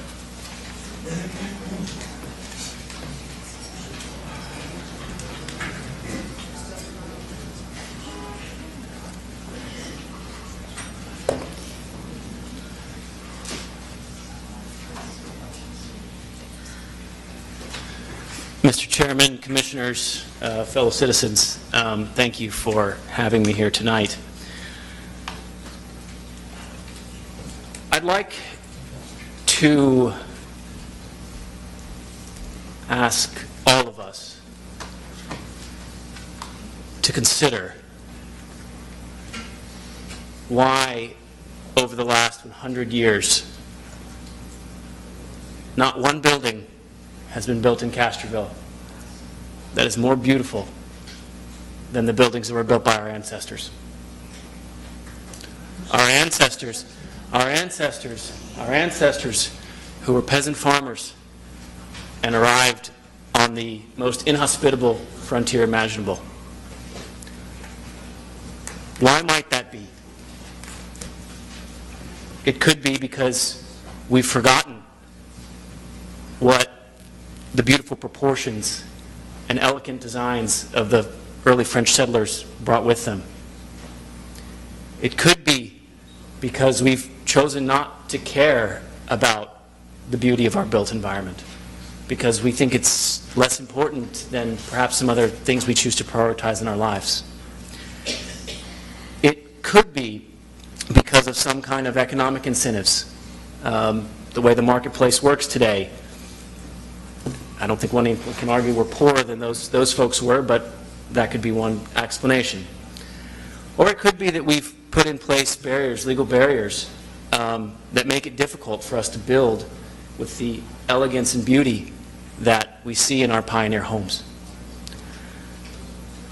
I submit to you that it's probably some combination of those factors that have made it so we don't build in the same way that our ancestors did. I decided to develop this property because I wanted to prove that we could do that again. Because I wanted to prove that cottages, like our ancestors built, were still possible to build economically. That they were still possible for us to have that beautiful elegance in our city, built new and modern. But I'll confess that my first motivation in doing this project was fear. It was fear about what could become on the 5 empty lots 3 blocks from my home. It was fear of what would happen with my 3 children that I ride the bikes by these homes every single day on their way to school. It was fear that someone who did not have the city's best interests at heart would buy this property and build cheap, nice for a time homes that quickly deteriorate and become eyesores, as sadly we've seen so many times around Castroville. I don't need to, and these are not cheap homes, don't get me wrong, but I don't think that these homes that we've seen built recently would be fits in our historic district, that could be built today under our ordinances, that are built today under our ordinances. Is this what we want in our historic district? Yes.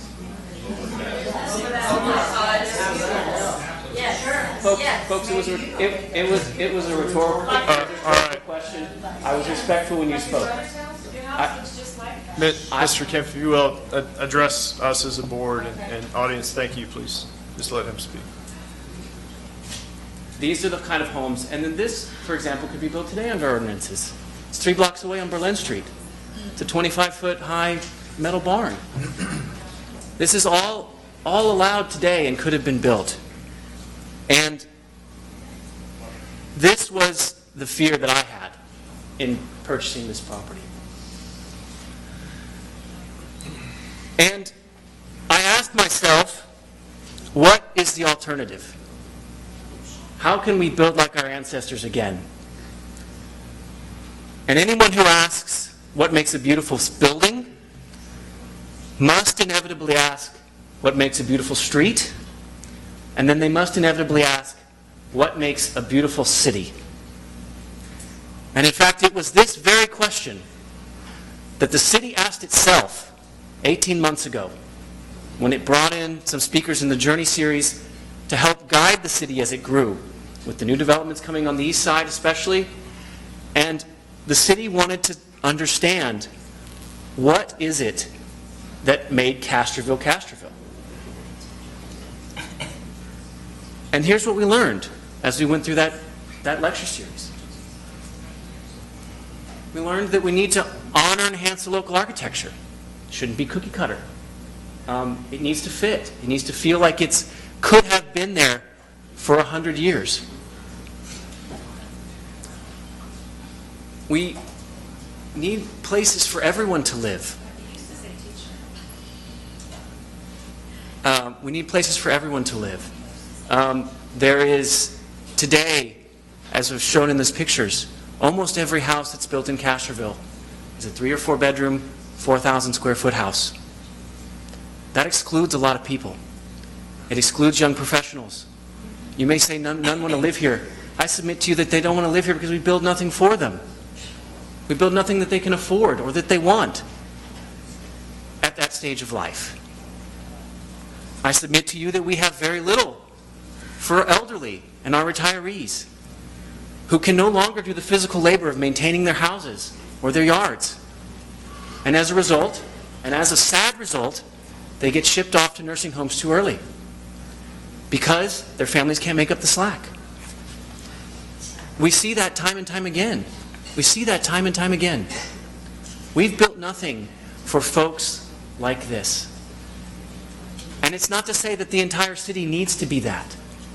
But it does seem to me that an appropriate mix is in order of our housing types for all stages of life, not just folks with big families, which I conclude myself, by the way. And I recognize that my house looks like one of those bigger houses, but that's because that's the stage of life I'm in.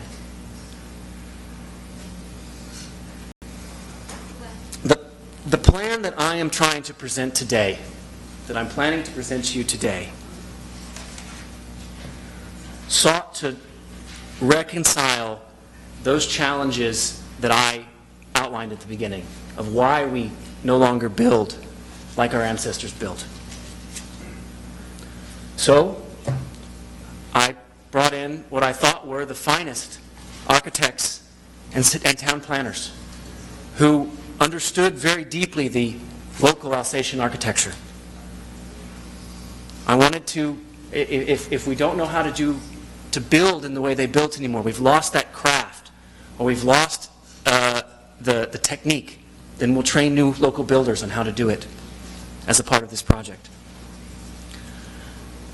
I would walk through the complex legal codes that our city has established in order to do this, as I'm doing here today. And I would put enough homes on these lots so that this project could make economic sense. There's many people who have accused me of being greedy today.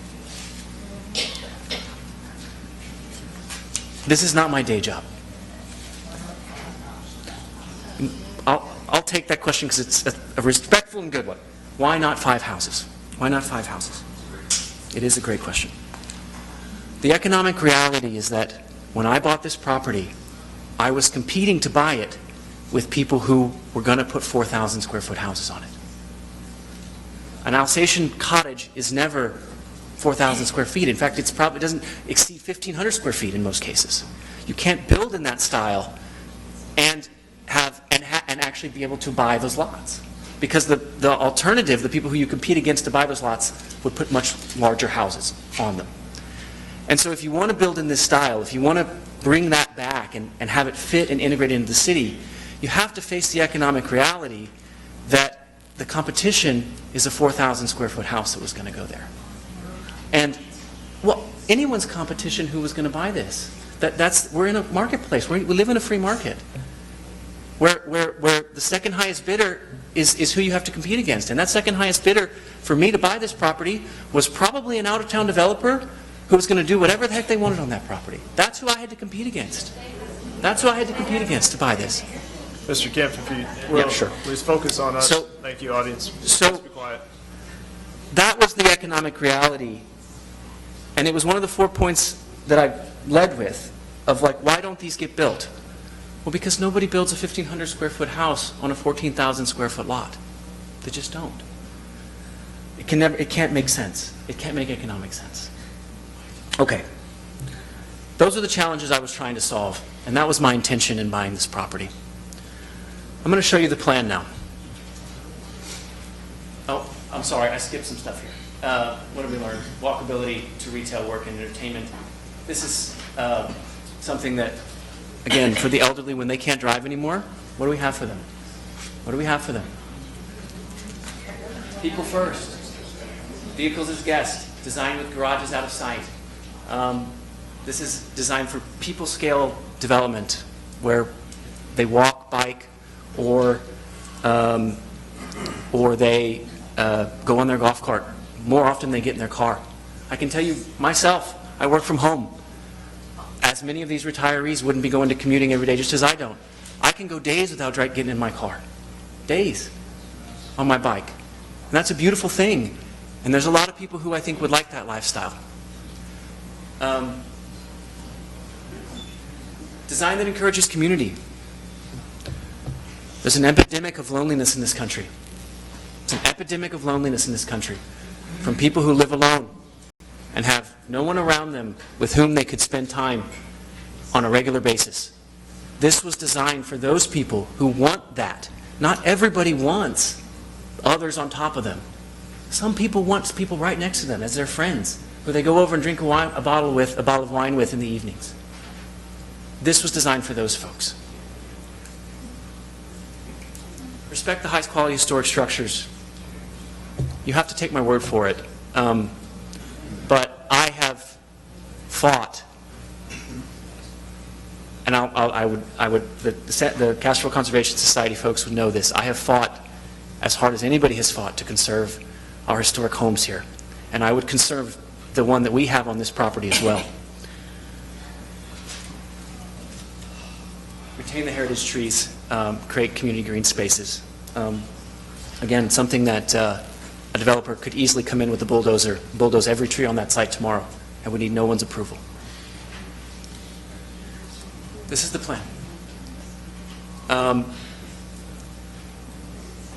the middle, we've put a paseo, which is designed for folks to walk. The pointer doesn't work, but you can on the TV, but you can see down the middle that this is where I would expect folks to interact with each other. Open to the public, it would be beautifully landscaped. And the porch of the Pioneer House would look out onto it, and onto the three houses across from it, which I'll show you a picture of in a little bit. That would feed into, a little bit north of that, into a courtyard faced by townhouses. The idea here was to create an intimate space, a beautiful space that people could interact with each other and have with the community. And then on the corner here, we wanted to take that prime corner, and we put a house with a beautiful wraparound porch on it, again to speak to our local vernacular architecture. And then we've even though those barns are not historic in any way, we've moved one of them over to the side for the garage of the Pioneer House on the far right-hand side of this picture. this is the land plan. You've seen it in the PUD plan. It reflects that. I would just note again that while the PUD zoning is flexible, I'm requesting a specific PUD plan, which is this right here, and which has been submitted to the city. I cannot build anything but what is in the PUD plan. I must build what's there. So while it is flexible, it's only flexible until I submit the plan, and this is the plan that you're seeing. I can't do whatever I want. There is setbacks. We've tried to be respectful here, and it's something that we recognize that people want certainty about what's going to happen here, and that's why we've designed this. The only thing I'll note on this part of it is, again, you'll see that the garages are not facing the street. The beautiful facades of the homes would face the places that people are walking, biking, driving, and there's a two-car garage for every house. We're not required to put a two-car garage for every house, and in fact, we could have put far less. We did that because we wanted places for guests to park. We wanted places for people to put a golf cart. We wanted to create some slack in the system, effectively, for folks. We don't expect 30 people to live here.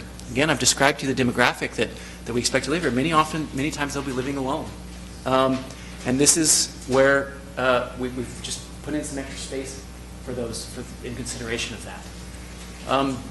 And then finally, I'll just note that the courtyard is quite large, and per the ordinances, we're required to dedicate 22,000 square feet of open public space, which is more than, is almost 30% more than an average city lot, 40% more than an average city lot, that we are dedicating as open space to be maintained by the residents here through the HOA, but open and available to use by the public.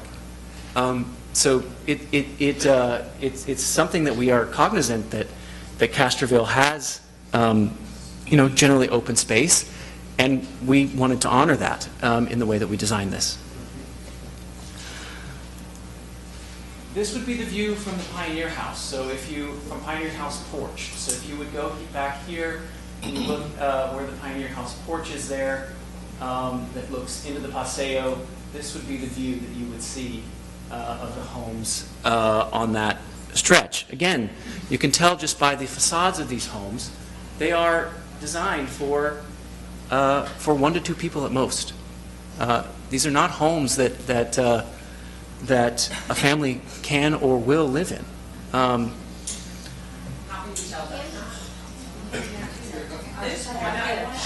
Let's keep going, please. This is the house on the corner that has the wraparound porch. And this would be the view north, looking down into the Paseo on Vienna Street.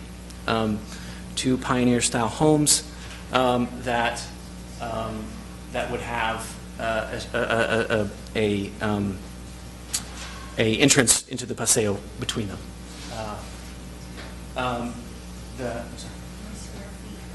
The houses would be on average between 1,200 and 1,800 square feet, which is consistent with the Pioneer. That's net, by the way. That's not counting the garage. The garage would make them larger, which is consistent with the cottages that we see, the Alsatian cottages that we see all over town. But part of that is upstairs.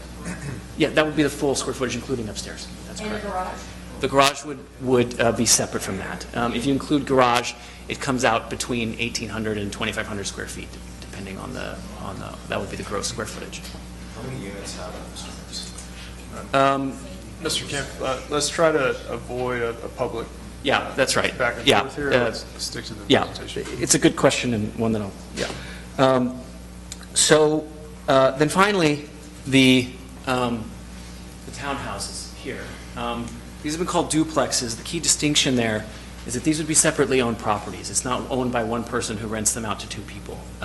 Each property would have its own, separate ownership. And these were modeled after the Carly store on the square just a block and a half away. And again, they're designed to have Charleston, New Orleans style gardens on the side. If you look, you sort of go through the tunnel there, the little arch. You would go into your private patio, in addition to the courtyard that would be in front of it. So again, these were designed, now, I heard questions about the second story, and it's a fair question.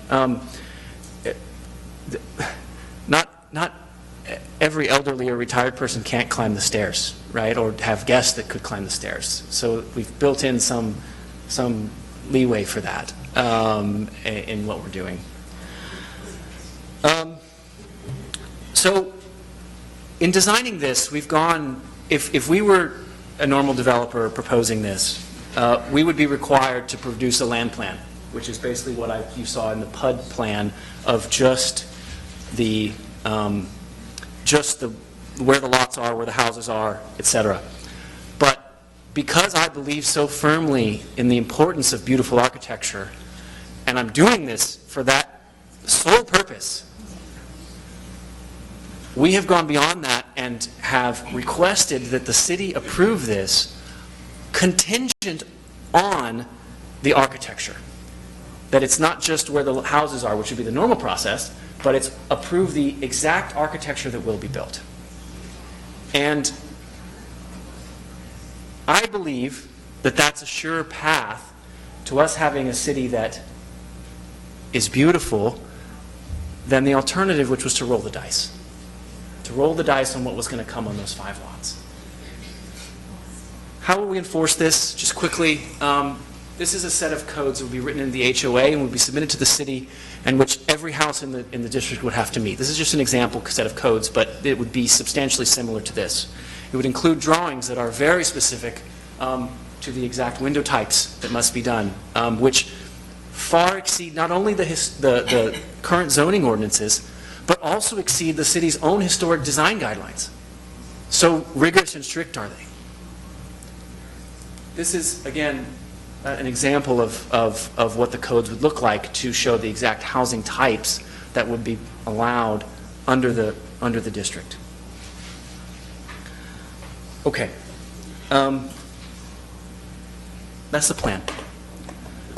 Let's talk about the process a little bit.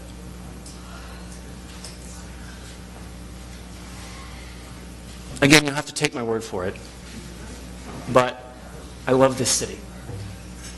Anyone who's known my work over the last 3 years knows that I've fought as diligently as anyone has to preserve it, to bring it into the future, and to make it a place that's great for families like mine to live. My family has now lived here for 9 generations.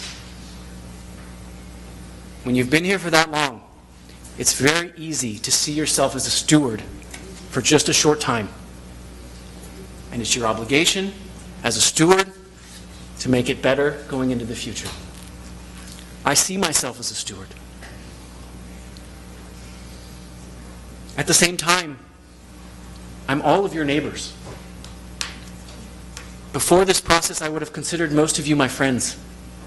I don't mean that that's changed. On the contrary, I hope after this, we are still friends.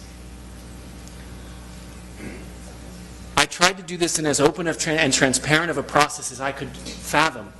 I contacted every neighbor that was adjacent to the property, and whose contact information I could find, and I met with them individually to answer any questions, trying to do that before the plan got public so that they could hear it first from me. I didn't get to everybody because I didn't have everybody's contact information, but I did everyone I could find. And when the notices went out, my cell phone, my email, every single form to contact me was available to answer questions and to collect people's feedback. I had one person call me, only one, to provide constructive and thoughtful feedback on this project, which I have noodled on since that conversation and have considered ways to take those feedback and comments into consideration. It was not my intention to ram this down anyone's throat. On the contrary, I've tried to be as open and about it and to be as open to feedback as I could be. And I still welcome that. I welcome constructive feedback of how do we build this in a way that not only accomplishes some of the goals I'd like to accomplish, but also takes into consideration the concerns of the community and of the neighbors.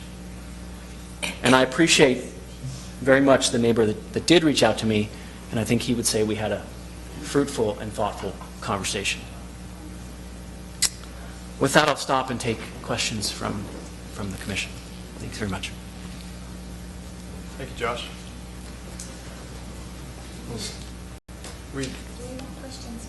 We're going to go into the actual public hearing part now. Sure. I'm sorry. We're going to go into the actual public hearing part now. So, of course, I sent the letters to the 200 feet people, and I got those back.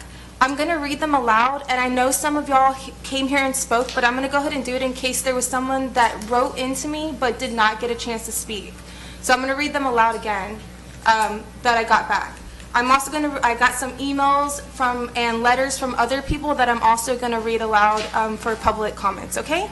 And then after that, anybody who wants to come back up for public comments, they'll open it for public comments for everybody to come back up and speak.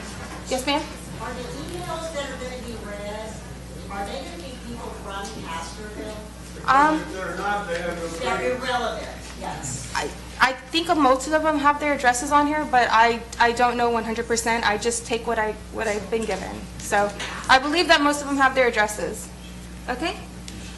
So with that being said, it's quite a bit, so hold on with me. Let's go here. Okay, and I'm sorry if I mispronounce your names. I'm not great with them. Patricia and George Legleader are in opposition. This proposed PUD would have a negative impact on our community. Nearby properties would be burdened with more traffic, and safety would become an issue. Too many structures crammed into lots. This plan contradicts the idea of preserving the almost 200 years of history of this quiet, quaint city, and is not for the common good of Castroville. The precedents this would set destroy the integrity of this unique and beautiful community. We plead that you vote no. Okay. Marta Elk in opposition. 512 Angelo. I'm sorry, I'll read the addresses. I didn't on that one. It's 512 Lorenzo. Okay. In opposition. I am against the rezoning of Castroville Range 10, Block 4, Lot 1, 2, 3, 4, 6, 7, 1.4 acre to a PD Planned Development District. Marta Elk. All right. Eric and Leslie Davis, 415 Houston, in opposition. And he had bullet points. First, safety. 15 houses will bring in more vehicles, traffic, parking issues, and with 3 small children at our house, we are extremely concerned with safety. The second bullet point. The possibility of this property turning into a commercial zone location which would bring in more traffic, vehicles, and safety concerns. Third bullet point. Allowing this project would open the opportunity for other vacant lots in the city to become developed with multiple houses/structures. That's all. Let's see. Betty Davis, 409 Houston Street, in opposition. In my opinion, the proposed plan seems congested and does not blend in with the open country feeling that exists in our town. Okay, let's see. This one is, Albert Hosser, 1416 Fiorella, and it said, see comments attached. Comments. Infill housing in a historic district or filled area with historic homes can be an asset or detrimental to the neighborhood. If the new development is in keeping with the surrounding blocks and neighborhoods, i.e. scale, design, and density, then it can be beneficial. If the new development is not in keeping with the surrounding blocks and neighborhoods, it can do irreparable harm to the scope and feel of the neighborhood. This property is dead center in the middle of historic homes. The historic Bippert Kook house sits on this property and is surrounded by unique historic homes. The property was purchased directly from Henry Castro. A dense infill of buildings on the block would be wrong and not in keeping with the development guidelines for a historic community. Castroville has received several major recognitions for its historic character. It was the first Preserve America City designated by the First Lady Laura Bush at a ceremony at the White House recognizing the historic character of Castroville.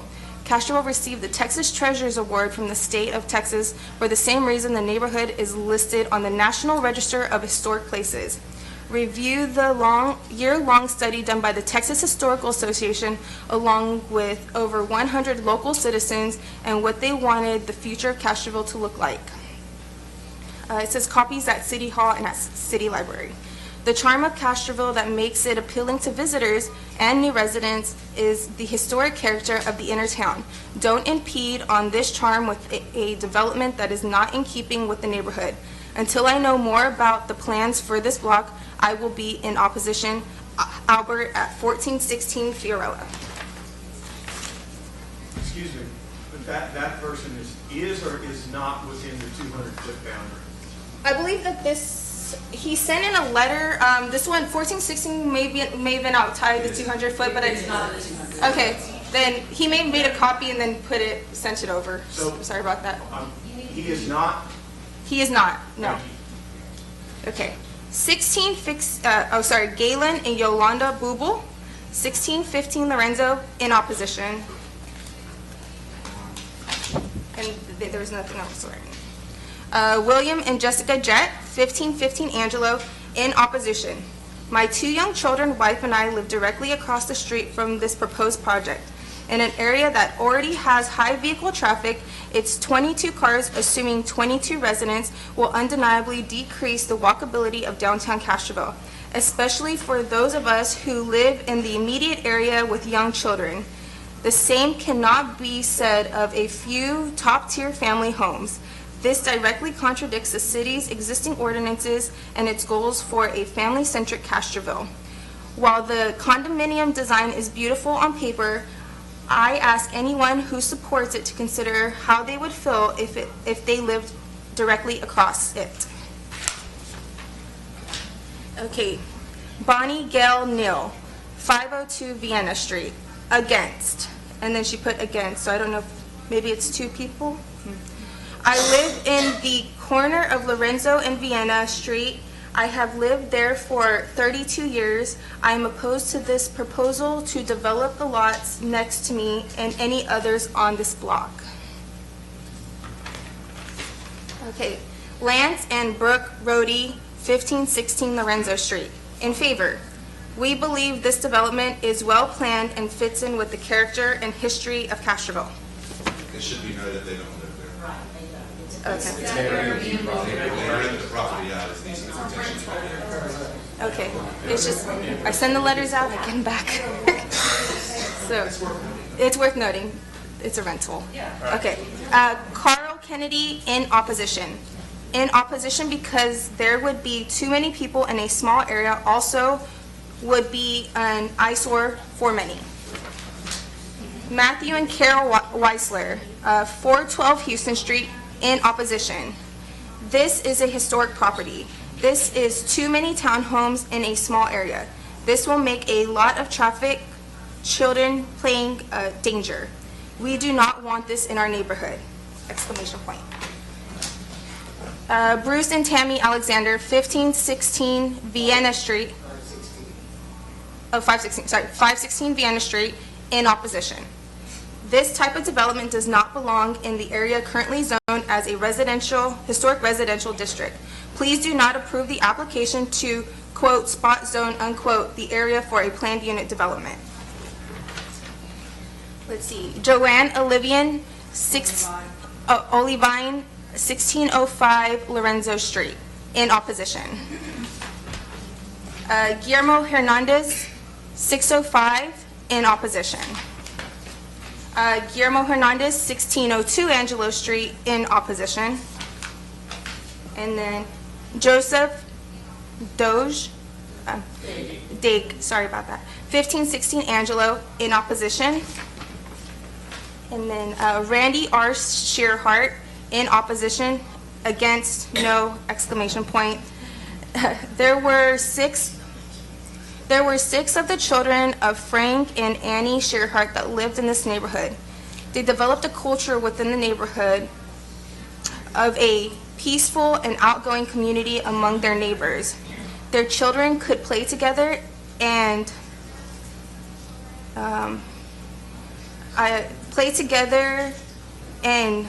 basis with no fear of harm. I can't read that word. This neighborhood will still exist, but could be compromised greatly by the commercial nature of Joshua Kemp, who actually is a member of the Frank and Annie Shearhart family. Claire and Lewis Smith, 507 Vienna Street, in opposition. We are against the proposed PUD for these reasons. 1, the number of proposed buildings, driveways, streets, and garages are inappropriate for Castroville's historic district and compromise the integrity of our neighborhoods. Zone for single-family dwellings with yards for enjoying nature, trees, and shrubs for natural habitat and fewer vehicles, allowing for a quiet environment. 30 garages with a possibility of 30-plus vehicles in a space originally designed for a maximum of 10 vehicles means this neighborhood will be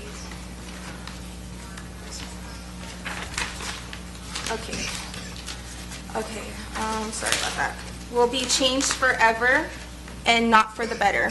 More vehicles, more noise and pollution and traffic. More buildings, less nature, more construction, trash, etc. More hardscape streets and driveways. Less grass, bushes, and trees. And a major concern for all citizens, if this PUD were approved and allowed to build this many homes, duplexes in the historic district, what will stop the next developer that someone wants to squeeze the maximum number of dwellings into any city lot in our beautiful historic city? We can see where Mr. Kemp has vision for more communal and close-knit living spaces, and the houses appear to be beautifully designed. But why not build one beautiful home per city lot in this style? And why would you want to set a precedent that the historic district can become a congested neighborhood with development for profit versus preservation? And then, I think this is the same letter, I believe. Yeah, this is the same letter, I'm sorry. This is probably for the city council. Okay, Dennis and Becky Hans, 410 Vienna, in opposition against rezoning change range 10, block 4, lot 1, 2, 3, 4, 6, 7, 1.487 acres. There are already 3 existing homes on this block, one taking up 2 lots. Adding 15 homes to the 4 available lots is not right, especially to the existing homeowners. Nothing right about this. Okay, so now I'm going to move into emails and letters that I've received. Okay, let's see. Rhonda Rushing, and this one says her other name is Rhonda Jacobs. I'm not sure, I'm sorry, I don't know what her address is on this one. Hello, I guess my question, planning and zoning. 1, is there a utility plan in place to provide updated services as well as keeping up with additional addresses? 2, is there a plan to add more staffing to accommodate the extra load of code enforcing, utility maintenance, etc.? Who is paying the additional consultants, quote-unquote, babysitter? Question mark. Okay, Helen Delavan. Lower Lacoste Road, okay. But it's commercial, she owns a commercial thing. Got it, yeah, at the barn, right? Helen Delavan, 1105 Lisbon. I do not reside in the neighborhood being affected by the above request, but I do live in the neighborhood that could very well be affected if this request is approved. Why? Because the footprint of the block across the street from my home is exactly the same as the property being discussed this evening. There is a registered historic home in the middle of the block on one side and 2 other single-family homes on the other side of the block at each corner. The remaining 5 lots are unimproved. The block sits in the middle of a typical historic neighborhood of eclectic single-family houses, several of which are also on the register of historic houses. And there are other such properties in Castroville that could also be affected by the decision you make this evening. Please note at this point that I am not at all opposed to a PUD featuring smaller lots and smaller homes and/or townhouses. The city of Castroville sorely needs affordable, attractive housing with easily maintained yards for seniors, singles, young couples, and downsizing families. However, I'm very much opposed to having such a dense development plopped down in the middle of this or any long-established single-family neighborhood, especially when the project is opposed by a majority of the neighbors. I am more opposed to a themed, quote-unquote, themed development, which this surely is, for it will, in my opinion, totally dilute the value, integrity, and uniqueness of Castroville's authentic historic homes. The conceptual renderings of Josh's plan are adorable, but I believe they will take away from the real thing. For instance, the view of the proposed development from across Houston Street. Which house is the real one? If this request is approved and the development becomes a reality, Carol Romano's legitimate historic house will no longer stand out in the blocks as anything quote-unquote special. With the exception of a marker, it will be lost amongst the numerous look-alike cookie-cutter counterfeit structures that it will be surrounded by. Bottom line, I fear that the block might resemble an Alsatian-themed park, and that would be a detriment to the entire community. Our quote-unquote real historic homes are our quote-unquote bread and butter. We need to cherish them and protect them. I hope it's not too late to do so. In summation, I totally respect and appreciate Josh and his vision for Castroville, but I am opposed to the request he has submitted for approval tonight. Thank you for your consideration of my opinion. All right, and this one, I don't see an address, but it was from Gene and Jim Ferry, Planning and Zoning Committee. We have recently purchased a vacant lot in Castroville, Lot 5, Block 3, Range 12, which is the corner of Naples and Washington, which I believed is in Precinct 2. We will not be able to attend the public hearing regarding the subdividing of the former Romano property. We would like to express that we are opposed to this idea of multiple housing units on small residential lots, where the current standard is one home on 1/3 acre. This would significantly alter the quaintness and charm of Castroville. If this would become the standard through the city, I also wonder if the water, sewer, and electric systems of the city would be able to handle the additional growth. Please consider the quality of life of the citizens of Castroville that Castroville citizens enjoy before you open the Pandora's box. Sincerely, Gene and Jim Ferry. Okay, let's see. This is Mr. Hauser's. I got it in the wrong pile. Okay. I don't know. So this was a letter that went around the neighborhood. It says, "Dear neighbor," but I don't think anybody's read it, and I don't think there's a name assigned to it. So I don't know if it was somebody or not that lives in the neighborhood. But I figured I'd read it.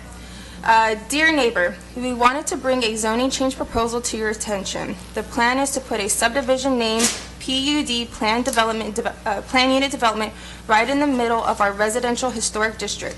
Please see the following. This could change our way of life in our residential historic district and whole city forever. Castroville Flaneur LLC bought the property at 505 Houston Street. Has two managing members, Joshua Kempf and Ed Cross II. Edward Cross II is a commercial real estate broker and developer out of San Antonio. The applicant for the zoning application is Joshua Kempf. The zoning application is for subdivision named PUD, Plan Unit Development Request, for approximately 1.487 acres located at the property north of Houston Street and Angelo intersection. A PUD is a housing or mixed-use development not subject to normal zoning criteria. The point of the PUD is often to allow multiple uses and densities in one neighborhood without being bound by normal zoning requirements. In our opinion, this is a loophole to circumvent our current ordinances that allow one house on 1/3 acre city lot as originally mapped by Henry Castro, founder of Castroville. The developer states they are rezoning to allow 15 homes, small homes and duplex townhomes to be built on 4 empty lots within the property. 15 homes times 2 people possible per unit equals 30 possible additional people and cars added to this one block. Notice the gray, double arrow, two-car garages for each unit in the enclosed photo. The developer will have full control of this property if this type of rezoning is approved. Our ordinances and citizen input will no longer apply to the property. The building won't be required to have any setbacks, variances, etc., as required in our current ordinance. They can build right up to the property lines and build whatever they please. Their HOA, quote-unquote, developer will have full control of this property. In our opinion, their goal is to maximize profits while meeting the minimum standards of the applicable regulations. They don't have to worry about the long-term damage that this could do to the residential historic district and the rest of the city. But we do, because when the developer walks away, we are stuck with the environment, heavier traffic flow, and quality of life issues. If we don't like it, we can't change it back.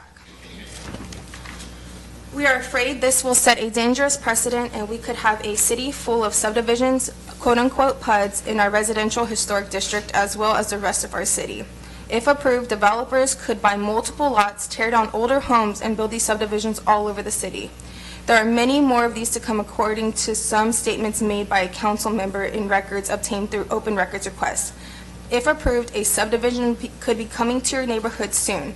Please attend the Planning and Zoning meeting on November 8th at 6:30, along with the City Council meeting on November 14th at 5:30 to express any concerns. Thank you, concerned citizens of Castroville. Okay, I have one more. Robert Lee, 1314 Gentles. Okay, the proposed planned unit development, quote-unquote PUD, at 505 Houston Street has upset and created considerable anxiety amongst property owners in that neighborhood and throughout the city, especially that live in single-family home zone districts. The proposed PUD essentially changes the zoning within a well-established historic part of Old Castroville to what would not be allowed there according to the Comprehensive Zoning Ordinance, CZO, uses table. Normally, the subdivision ordinance and requests for a PUD are for multi-acre developments or unimproved land, not half a block in a established thriving housing area. This proposal puts 15 dwelling units in an area that would normally be 4 single-family homes. These small units are certainly not places one would normally raise a family, which is what is expected and desired in a single-family home zoned areas. There are a limited number of empty lots in Castroville for building new homes consistent with the neighborhoods. Those that come available sell quickly and bring good prices. Any belief that these empty lots would remain undeveloped and existing neighborhood consistent housings are unfounded. The proposed PUD development is inconsistent with existing single-family homes in that area and will change the character of the neighborhood. Citizens that build and live in single-family home zone districts have an understanding that they are safe from development with apartments or multi-family dwellings on individual blocks or lots in their neighborhood.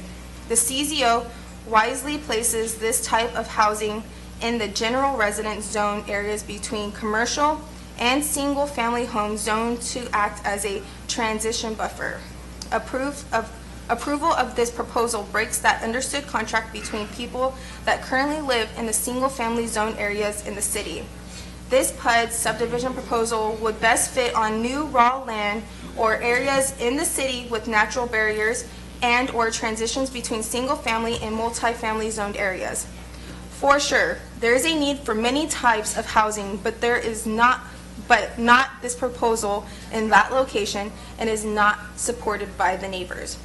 With proposal borrows the Castroville Alsatian building style, which has a place, but not in an area with many original Castroville structures. It is interesting that developers come to Castroville and strive to fit our quote-unquote Alsatian look. We aren't a theme park, and we need to ensure original doesn't get competition from construction. This is a fear this sort of proposal could spread all over town, where multifamily could pop up anywhere in single-family home zone districts. This would ultimately pit neighbors against neighbors and completely change the character of neighborhoods and impact property values and desirability.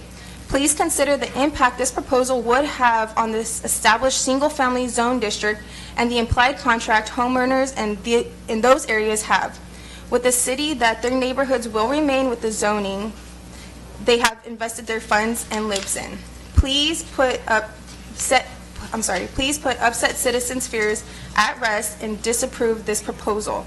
To do otherwise, it to completely disregard citizen input. Regards, Robert Lee, 1314 Gentils. And that's all I have. All right. Thank you, Brianna. There's quite a bit to read off there. Yeah, I sorry. appreciate it. I should have Get you a sounded cup pretty of water or annoying. something. Yeah. Mr. Chairman, could I have clarification, please, from Brianna? Guillermo, you mentioned he voted no. He owns 2 properties. Did he have 2 votes no? Yes, sir. Thank you. Just for clarification. Yes, sir. All right. So now we're going to move into the next part of the public hearing, which is for anybody in the audience that'd like to come up and speak. We will proceed the same way we did earlier during the citizen comments. Please do your best to limit it to 4 minutes. If somebody else wants to cede their time to you, we can do that as well. So let's go ahead and open up the comments at 8:35. And Mr. Alexander, you're the first on the list. So. Okay, I hope somebody will give me more time. Yeah, my name is Bruce Alexander. I live at 516 Vienna Street. Once again, I just want to reiterate, I'm here as, we share the same fence line with this development. I mean, 2 sides of this development is on my property. I'm one of the properties that was deemed in one of the original conversations from one of my neighbors. Even though Mr. Campus told me he didn't say this, one of my neighbors told us that he referenced our property as non-viable. Now tell me what that means. I've lived in my house for 31 years. I built that house under the rules and regulations of the city of Castroville. My wife will go into more about that, but we did. Bonnie on the other end did. She says the same thing. We're there. Now, when Carol Romano bought the property, she bought the property the same time we did. As a matter of fact, the 2 lots in between, they were going to sell them to somebody else, but Carol Romano said, no, I'd like to buy them and save them as my backyard. So they were part of her house, part of everything like that. Now, we talk about historic houses. That Pioneer home is in the 1969 Historic Register. It is on a National Historic Register. Okay? It's lot, 2? It's that lot. But that house crosses the lot line. So anybody that really practices good rules on platting, the use of the land overrides the plat. So there's 2 lots for the historic. 2. Okay? Your comprehensive zoning ordinance specifies that you can't change those without Historic Landmark Commission going before them. Where are they at? I'll tell you where they're at. Josh, I've known you all your life. I was a Little League coach for you. You grew up with my kids. Frankie, you sell us Catholic Life Insurance. Mr. I know all you guys. Okay. I'm sorry to interrupt. Okay. You will, please. Okay. I will tell you that he made a comment about, I hope I didn't lose any friends. Well, you didn't lose me. I've been doing this stuff with the city as a public works director for 25 years, as now as another local government as a water utility for 15. So for more than 40 years, I've been dealing with rules and regulations for people, dealing with the local government codes, dealing with things like that. Well, let me back up. Before I say another word, I just want to reiterate, I believe this whole public hearing is in violation of city ordinance. I just want to echo that. But I want to have the opportunity to be heard, even though I don't believe this is legitimate, I still want the opportunity to be heard. So let me go here with this. Mr. Kemp is no different than any other developer that's come to this city over the last 40 years and come in here and try to sell his wares and get the rules changed. I will tell you, open records are wonderful. Got it? Open records request, when you get it, I told you already that I have everything you have. I have the questions and answers posed by Brianna to y'all, and the answers to, setbacks here, or what about fire protection, or what about this. I have that stuff. So I can go through those if you want, but I don't need to. You guys have them. The point is, developers come to this town, they do their best to manipulate and strong-arm this city into changing the rules to fit what they want. Mr. Kemp is no different.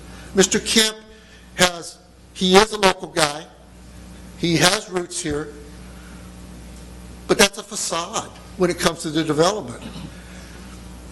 What if I told you that he challenged the city on its historic preservation rules?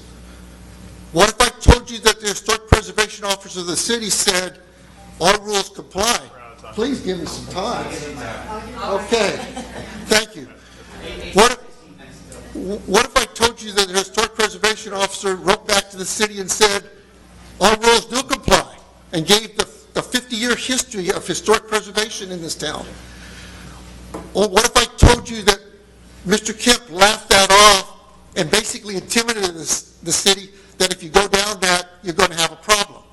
That is no different than any other developer that comes to this town and tries to manipulate their way through things. That's a fact. I have the documents. Okay? So I just want to make the point that there's nothing wrong with saying no.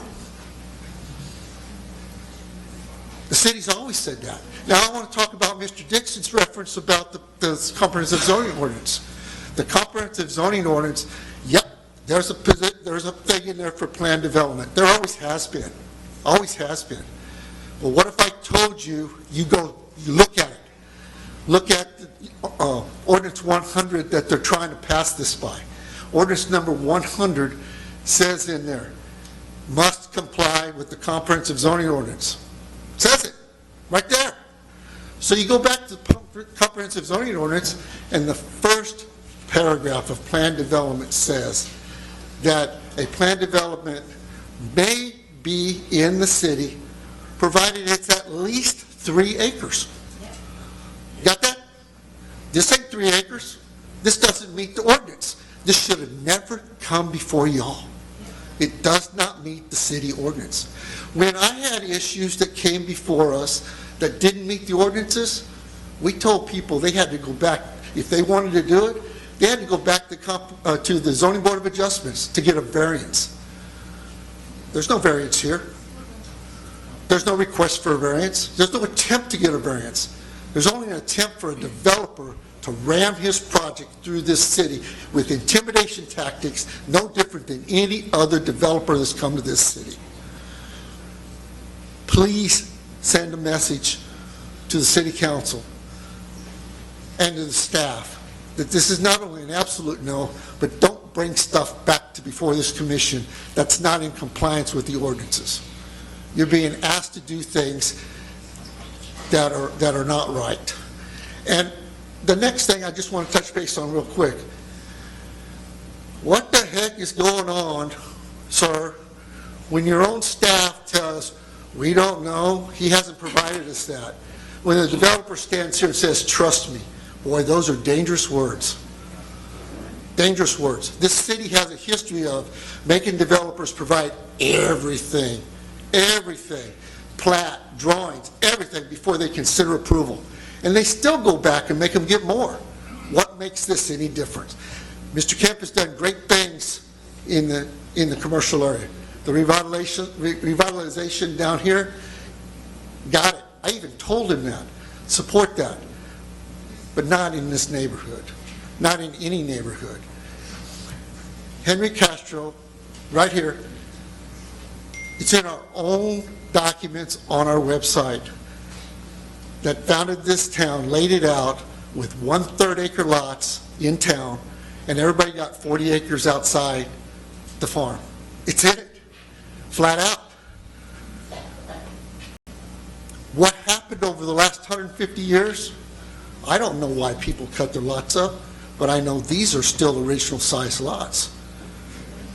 To carve those up is a change to historic to meet whatever the developer wants. It doesn't preserve it. It changes things to meet their design or their thought of it. Take that to a new system. Take that to a new area. But leave the heart of the city alone. I want to say, somebody give me some more time, please. Okay, thank you. You want to tell you who it is? Who was that? Adele Miller. Adele Miller? She spoke earlier. Thank you. Tell you something else. Carol Romano was one of the founding members of the Castroville Conservation Society. I didn't agree with her a lot of times. I didn't agree with any of y'all. Mr. Welch, I didn't know you. But anyone else here, and probably most of the people in this room, at one time or another, I didn't agree with them. They didn't agree with me. I had to enforce a certain rule here or there. A lot of them went for variances. A lot of them got told no. Said, hey, you bought the property that way. These are the rules. Go away. And I could tell that from people that were on the ZBA here. They held their ground. It's an insult to everybody if you don't. Okay? It may be look pretty or whatever. I'll let my wife talk about that. But this is wrong. The process is wrong. The application is flawed from the beginning. The comprehensive zoning ordinance, Article 7, grants an appeal. I have filed 2 appeals. I have yet to hear from the city on those appeals. Those appeals go to the Zoning Board of Adjustments. I've yet to hear any results on them. Okay? But yet we're now here trying to ask this. And just so you know, if you read the ordinance on that, if an appeal to the chairman of the ZBA, which I doubt if they even got it, it says that the staff is allowed an opportunity to say that their decision is detrimental to public health and has to be done. If they can't do that, it goes to the Zoning Board of Adjustments. When it goes to the Zoning Board of Adjustments, it's an automatic stay on any other discussions or anything until they rule on it. That's in the ordinance. I have filed those. I have yet to get a response from the city. So I implore you to just take absolutely no action and send the message back to the city that this shouldn't be done. I'm going one more time. I seem like I'm rambling, but I am, because I'm trying to cover a lot of things as I'm thinking about this. Because I really didn't intend to come up and go on like this, but I just want to make sure you guys fully understand, okay, that Carol Romano, I can't quote this because I don't want to get myself in trouble, okay? But I could tell you generalized that they didn't sell the property for this. They were told it was a local boy that took care of the commercial areas and they thought they would protect this property. My God, that woman is laying in a nursing home in San Antonio with Alzheimer's, has no idea what happened to her beautiful property. Yep, he owns it now, so that's a whole different thing. But Connie Balmas, Carol Romano, Miss Burgess, go to the Castroville website. Bob Lee, Bob Hancock. Look on the preservation video. You'll see those 3 ladies stand up and plead, brave, talk about historic preservation. His project is not historic preservation. His project is a developer's dream that has no business in this area. And please do the right thing. Thank you.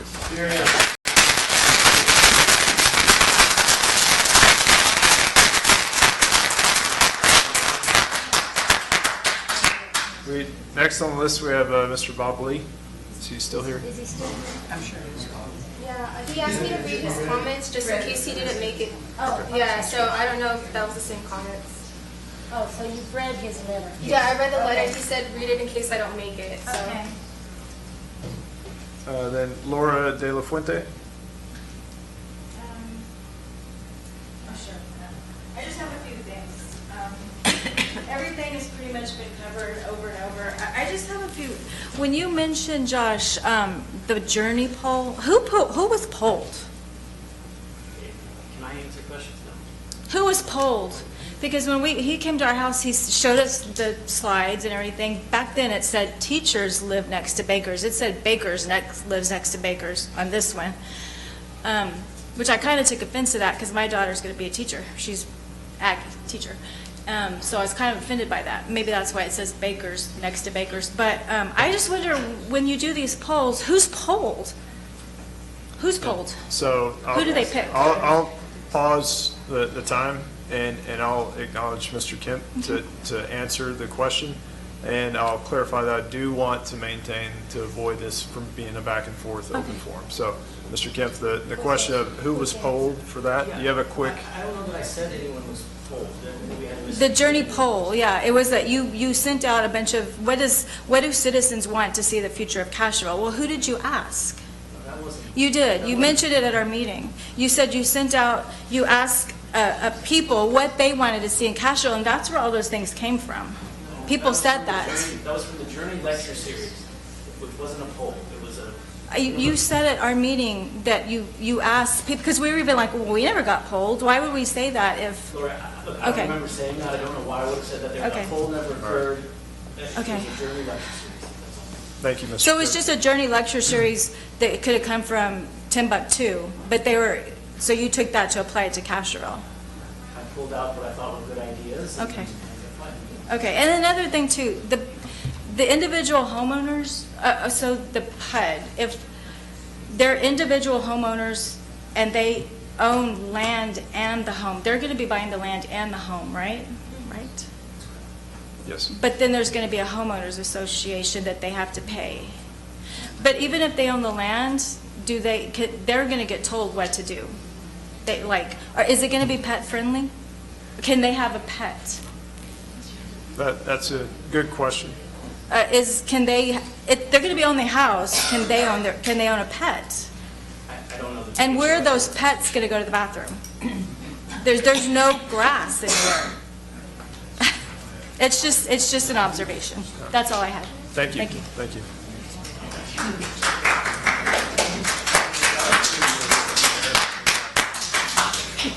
Ms. Karen Chambers.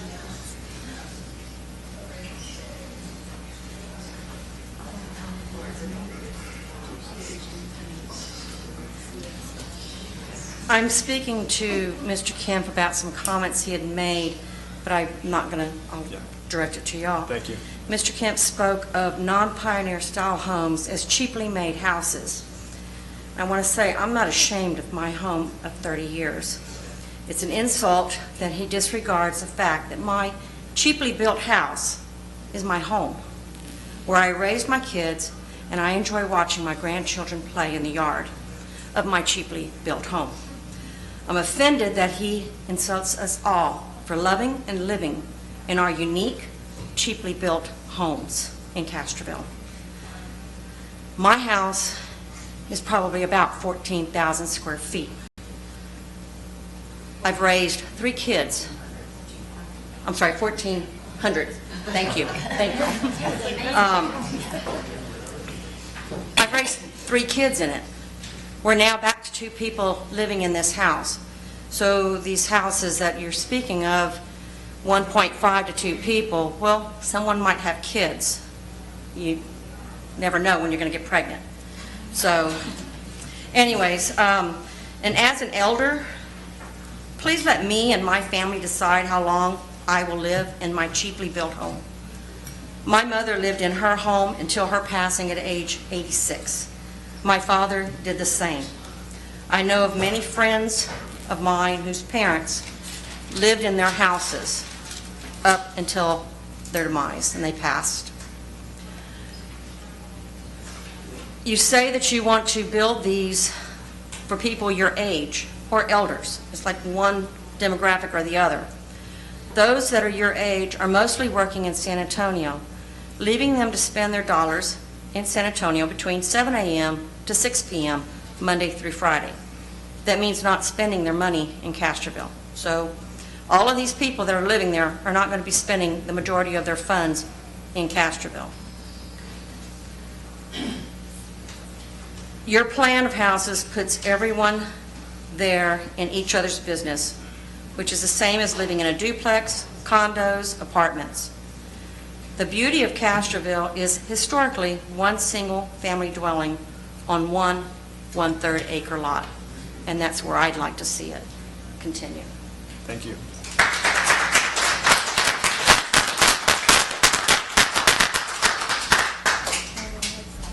Tammy Alexander.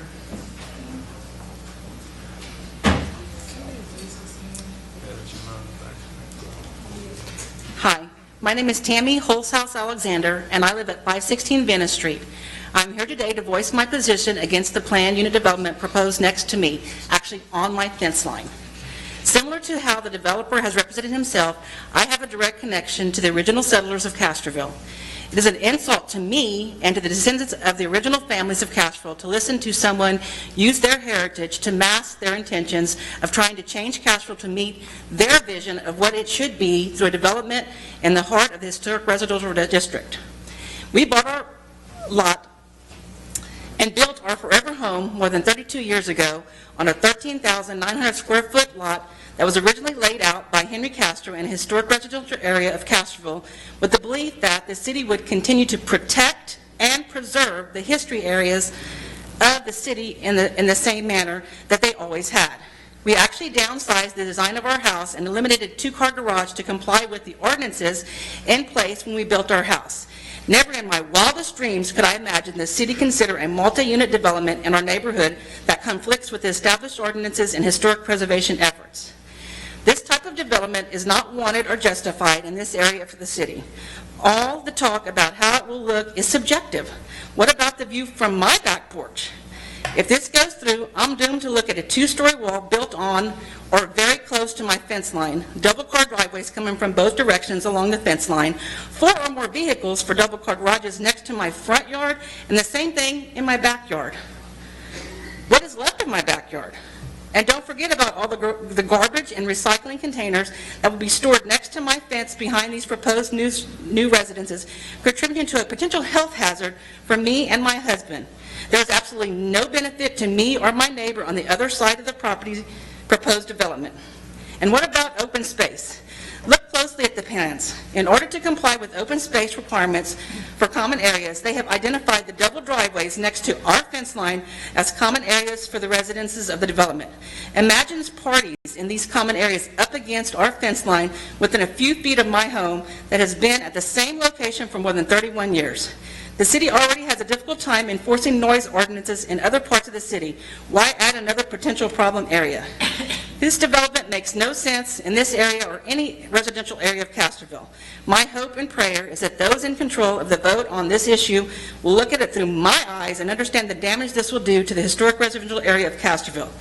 The city has consistently enforced one house for each lot based on the lot dimension listed in the comprehensive zoning ordinance of 13,900 square foot in the HE Historic District. The developer needs to be told the same thing as past developers.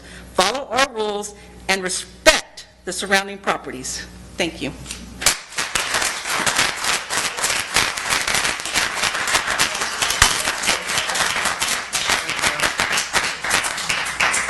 Joe Holzhaus.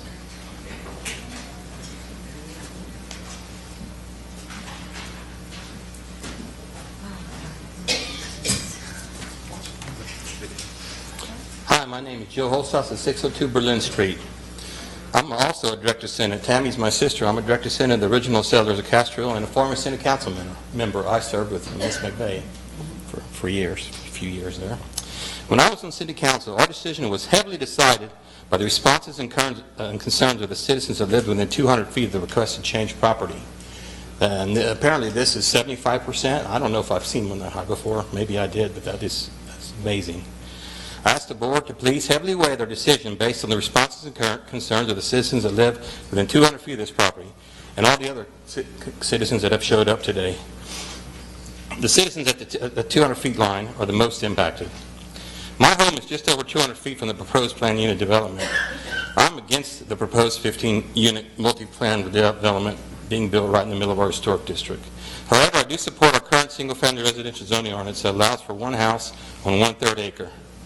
My wife and I invested in our home in the residential historic district because we like the open spaces and large lots.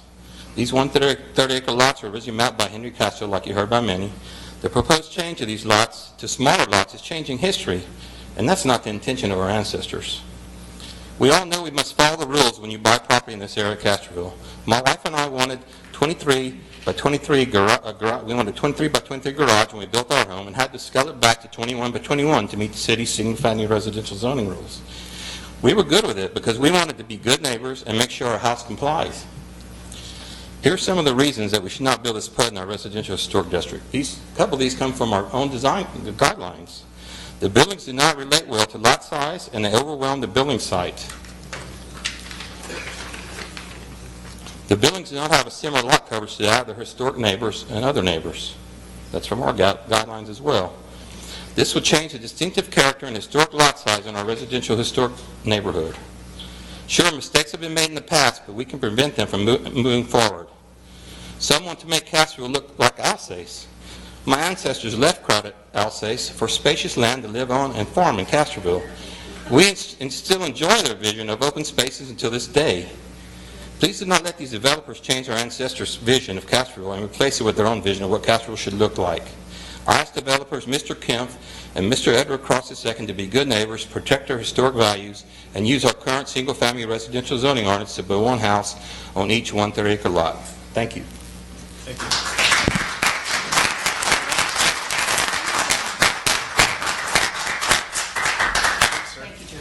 Oh, yes. Claudia Holzhaus?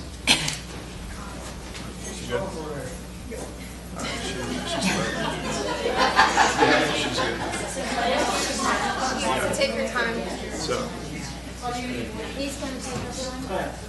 I didn't plan to talk, so I didn't sign up. please come on up to the podium, sir. I've got a bad hip, I can give it.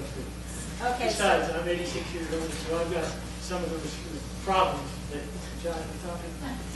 I'm Josh's neighbor. I live at 305 Berlin Street, and I haven't planned on, but I do have an interest in all this, because I, for the life of me, don't understand why we're still here. But 90% of our community is opposed to it. And if you people are in authority, you have the authority to tell yea, or you have authority to tell no. And it looks to me like you have no reason to even prove it. So that's all I have to say, and I just don't understand why we're still here. I'm sorry, sir, what was your name and address? Bob Boyce, 305 Berlin Street. 305. I live right next to Josh. What was the name of it? No.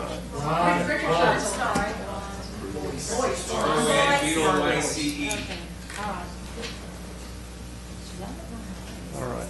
And thank you for the comment, sir. And everybody gets a chance to speak, so that's why we're still here right now. Yeah, we're going through the due process, and we're going to do it as best we can. Yeah.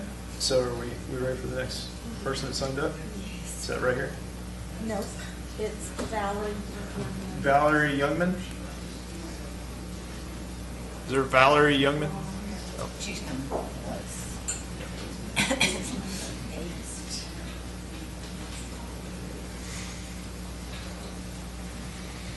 I live at, my husband and I, David Youngman, we live at 218 Alvena Street in Country Village. We own a second home here right next to the Castroville Bank, 512 Paris Street. I don't have a whole lot to add other than, everything, just about everything has been said that can be said.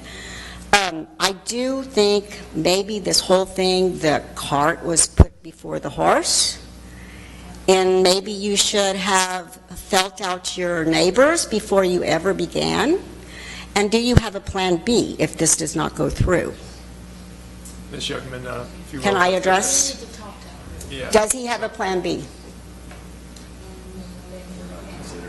Yeah, we're not, I guess that's not really pertinent to what's presented to us for consideration tonight. Okay. Rhetorical question then. Okay. But thank you.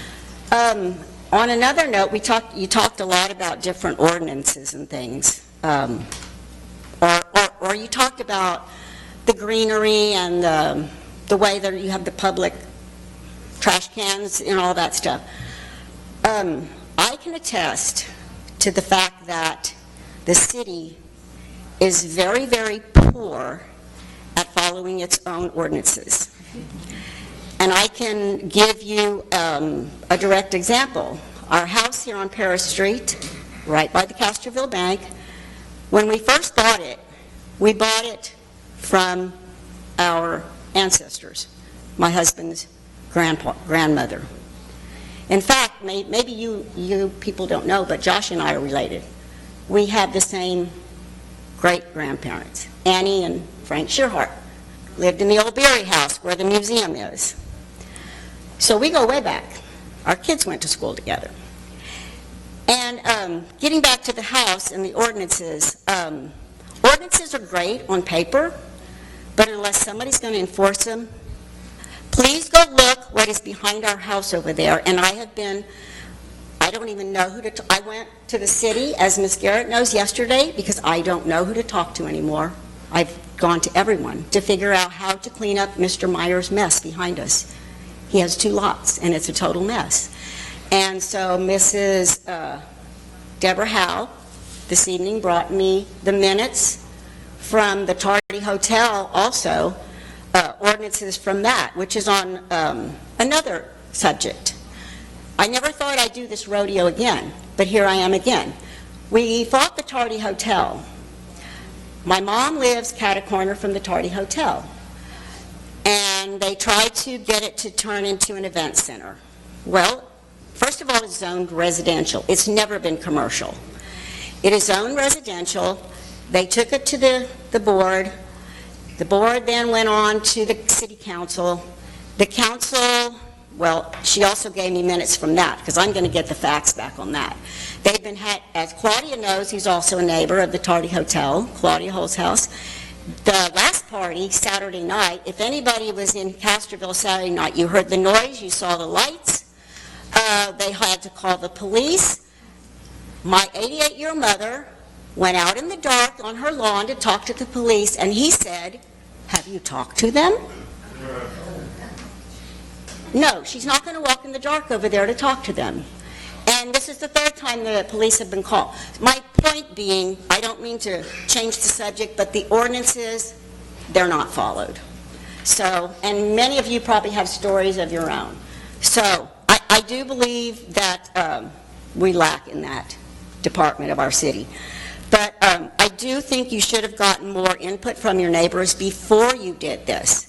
And we could have avoided all this, and we could have avoided a lot of wedges that are happening in families, and it's not good. Thank you, ma'am. So, thank you.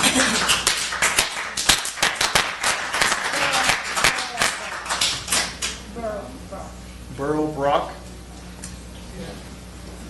The objections have been well stated, and we support those, and I have nothing else to add to that.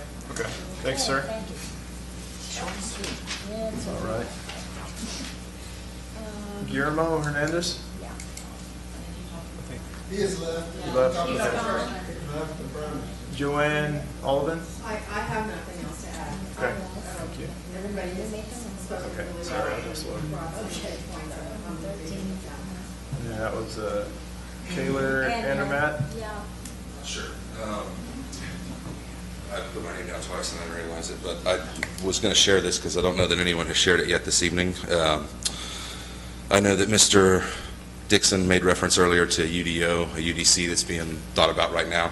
That's being thought about right now. That's not in place. What we have in place right now is a comprehensive zoning ordinance for the city of Castroville. Section 2, purpose. I'm reading this directly from comprehensive zoning ordinance of the city of Castroville. Section 2, purpose. The zoning regulations and districts herein established have been made in accordance with the comprehensive plan for the purpose of promoting health, safety, morals, and the general welfare of the city, and for the protection and preservation of the places and areas of historical and cultural importance and significance therein.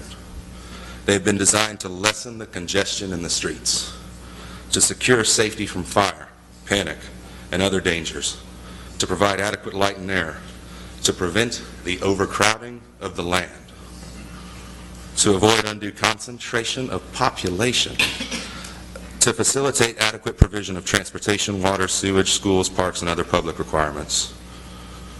I'll stop there. That's directly from the rules that y'all are here. Your body, your governing body is made to enforce. The gentleman asked a fair question earlier, and I respect you all. Thank you so much for your time. And Mrs. Soto, thank you. You got a lot of heat here tonight. You're doing a tough job. Thank you. But the question the gentleman asked is so fair. Why are we here? Why are we discussing this? flies in the face of everything that's ever happened historically here, of everything that's written down in your stated purpose of the comprehensive zoning ordinance of the city of Castroville. Why are we talking about this, folks? We're talking about it because we're talking about it. Sorry, that's a bad question, but I'm just trying to think of other things to add. It's a beautiful plan, Mr. Kempf. I think that you are very well intentioned. I respect what you've done down here in this area. I think it's fantastic. I ate the barbecue the other night. It's great. It's not a fried chicken joint. It's the best thing I've seen in Castro in some time. This is a beautiful plan. It's absolutely the wrong place. I hope you have a blessed evening. Thank you.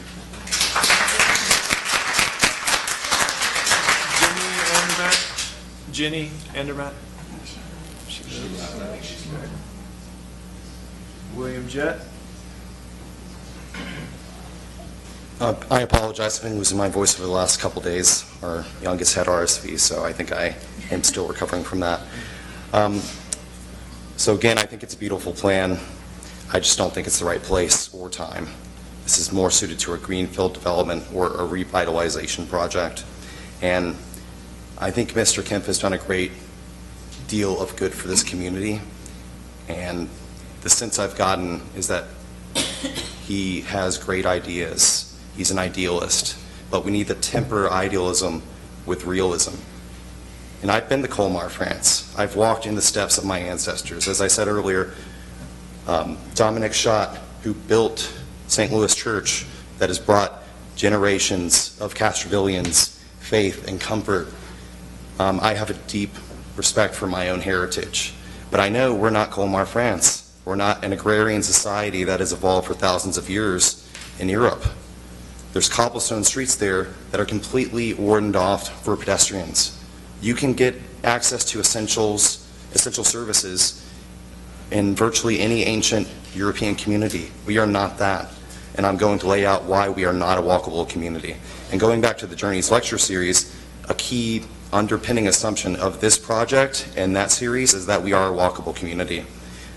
That is simply not supported by the facts in economic geography, human geography, physical geography.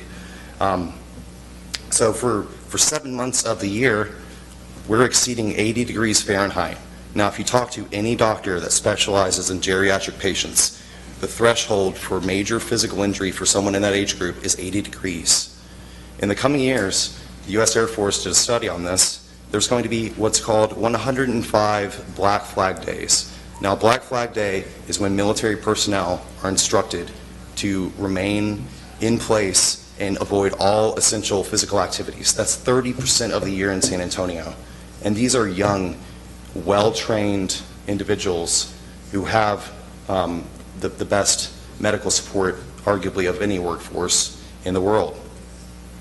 And I ask, are we going to be asking these seniors to walk the streets of Castroville that have no sidewalks, no public infrastructure, no bike lanes? And I don't think anyone's in favor of adding those things. It just doesn't comport with reality where we live. I wish it did. I'd love to walk everywhere. I hate driving. But it's not supported by what is available. You can't walk to essential services. When you're looking at that age group as well, you have diabetes, cancer, neurodegenerative diseases, cardiovascular diseases. Those are all going to be treated by highly trained specialists in San Antonio. That's going to necessitate travel. So for the vast majority of the year, it's not health, it's a public health hazard for these people to be walking anyways. And what are they going to walk to? I've lived in this area where this proposal is being projected for 10 years now. And it's been well established in the urban planning literature that the threshold where the average American will choose to get into their car and stop walking is a mere quarter of a mile. And now that's the average American. That's not someone who has impaired physiology because of an injury or age. So I just don't see how this works out in reality. I love the plan. I think it should be somewhere else. I think it's not adding to the common good. And I would also submit that we're not a town for young professionals as well. And this gentleman earlier mentioned that. I've worked for Fortune 500 companies. I've worked in big tech. It is extremely difficult to get people to live in San Antonio as young urban professionals. Can I have some more time, please, someone? 415 Houston Street, Aaron Davis. Thank you. So I don't see who's going to be living in these units in the first place. If someone is going to be living in this area and they're from Castroville, they're going to be living at Blue Star, where they can walk everywhere and have a social life that is not connected to this community. The same thing at the Pearl or in Austin or in Houston or Dallas. It does not make economic sense from a geography perspective, and that's been borne out time and time again. We're not a walkable city, and that's okay. We're a car-centric culture. That's not anyone's fault here, and it will improve over time, but this development is visionary, it's idealistic, it's what this city needs from an individual perspective like Mr. Kemp and what he's bringing to the table, but here and now, it does not comport with the facts on the ground. I think that's all I would like to say. Thank you. Thank you. Ginger Pocock, did she leave? Ginger Pocock?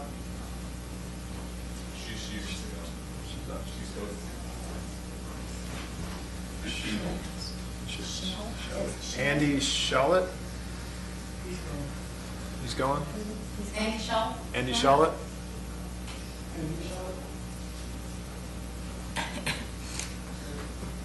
Gone? Gone? One once, one twice. He's gone. That's, you know Andy? Oh, okay, we'll get to that. Okay.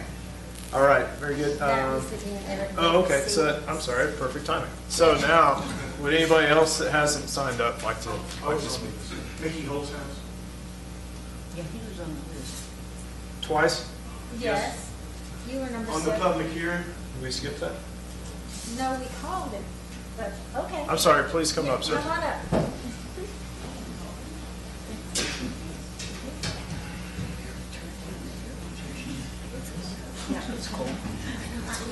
I can see when Deborah gets cold. I've got a couple of questions to start with. And again, being last, there's not a whole lot to add because everybody's done an exceptional job. I hope and I encourage everyone to come to the council meeting and show as much support for this as here tonight, because that's where the rubber meets the road. That's where the vote, not to diminish this vote here, but those people vote is gospel.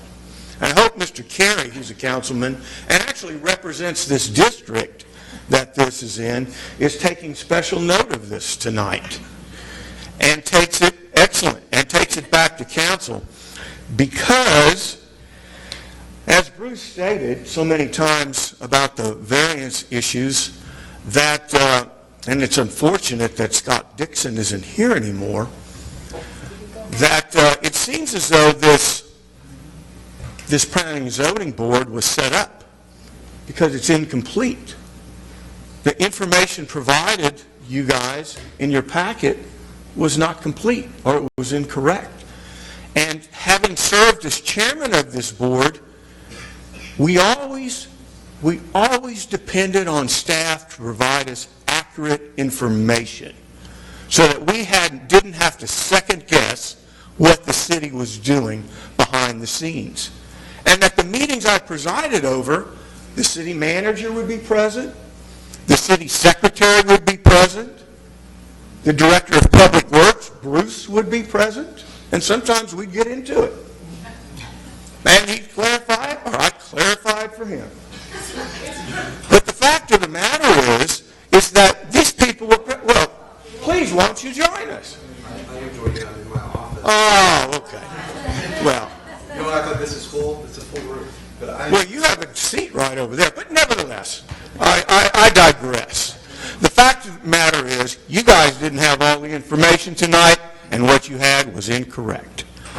I'd like to ask what the city's position city staff position is on this whole issue, but I think it'd be rhetorical, because the way this thing has been fast-tracked, and I'm not implying that Mr. Kemp had anything to do with it, but the fact that the city allowed it to be fast-tracked, just, to me, presents an issue that I guess they're for it. Well, they're for it or against it. Hopefully they'll recognize that the people are the ones that make the decisions, because this is still a democracy.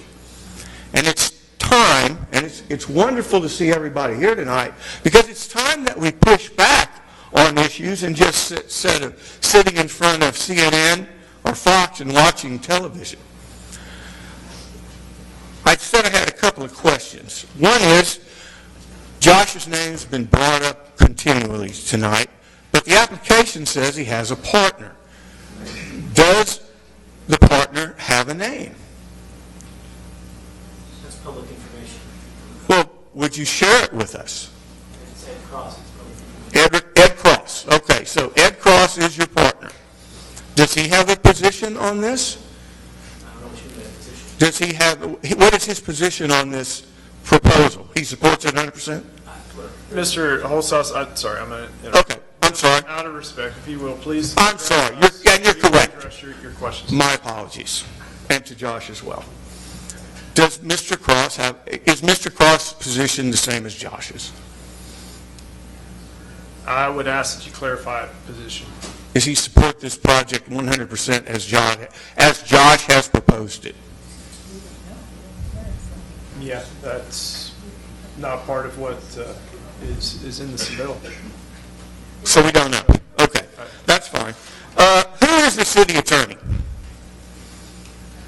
What's the name of the city attorney? Cynthia Trevino? Cynthia Trevino. Does she work for a group?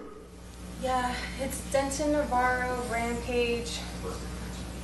Denton Navarro. I can't, it's an acronym, but it's 4 letters. It's like DNRM, maybe? Okay, we don't know what the name is. So Cynthia Trevino. Okay. So Scott mentioned tonight that there's a conflict and the city attorney is going to hopefully have a decision for city council the night we meet on this. What kind of bullshit is that?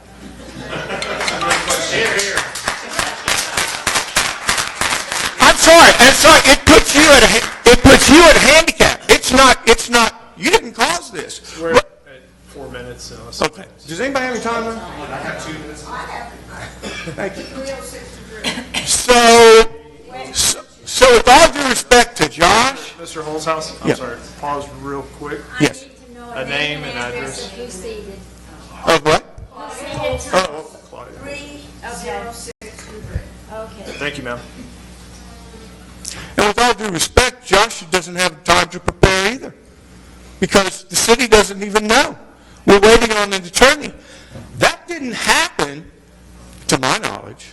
Maybe it did, but not to my knowledge, years ago. Okay? So the other one suggestion I have is, Mr. Carey, I hope you take this to your colleagues on council, is perhaps the city should consider hiring Bruce Alexander to interpret the codes and ordinance for the city, and perhaps Josh could have avoided all this, the city could have avoided all this, we could have all avoided this, and this could have been settled in a much more different manner, and much more, perhaps in a different outcome. And the last thing I'd like to say is, Josh, you have a great plan. It's just not for the area that it's being proposed. And if I had a wish, it would be that you just consider, you and your partner, consider pulling the proposal and perhaps doing it somewhere else. And that's all I have to say.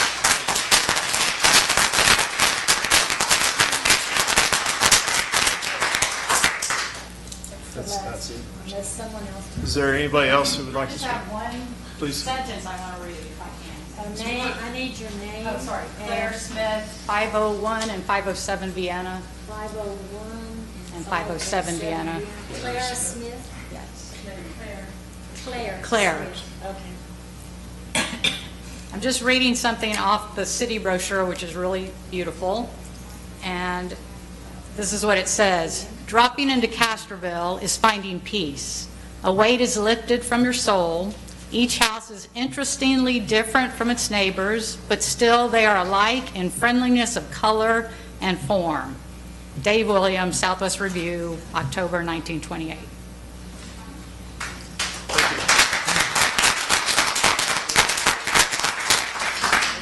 Is there anybody else who would like to speak?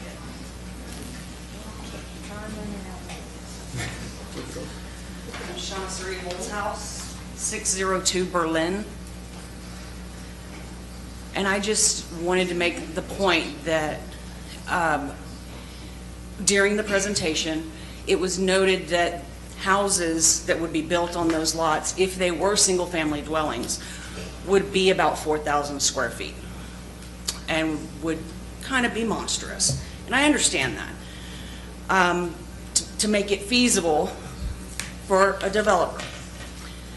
But I also noted that a point was made that it was going to be between the square footage of the individual lots broken up into the 3 individual tiny lots.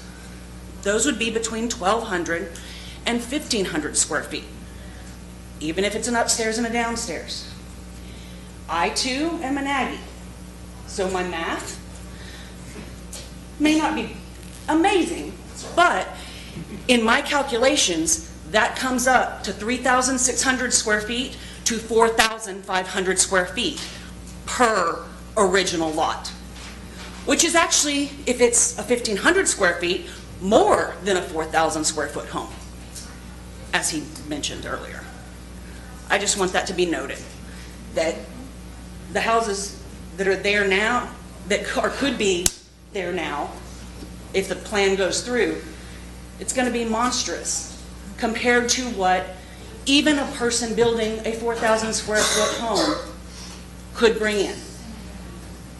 Food for thought. Thank you. Thank you.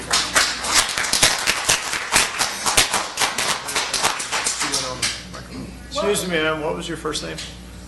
Shauna Suri Holzhaus, S-H-A-U-N-A. Okay, got it. Thank you. All right, thank you. Is there anybody else? All right. So with that, we're going to close the public comments on the public hearing at 9:27. So now we will move into the next agenda item. In this agenda item, this is a discussion amongst the zoning board members as we needed. We'll ask staff. So item number 6, discussion and take appropriate action on a planned unit development request for approximately 1.487 acres located at the property north of the Houston Street and Angelo Street intersection. So now I'll open it up to the board for discussion and appropriate action.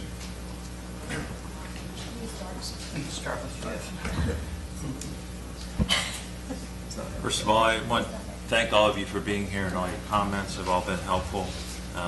As you know, we're your neighbors too. We're non-paid. We're not elected city officials. Can't hear you. They don't sound like they're on. It's not on.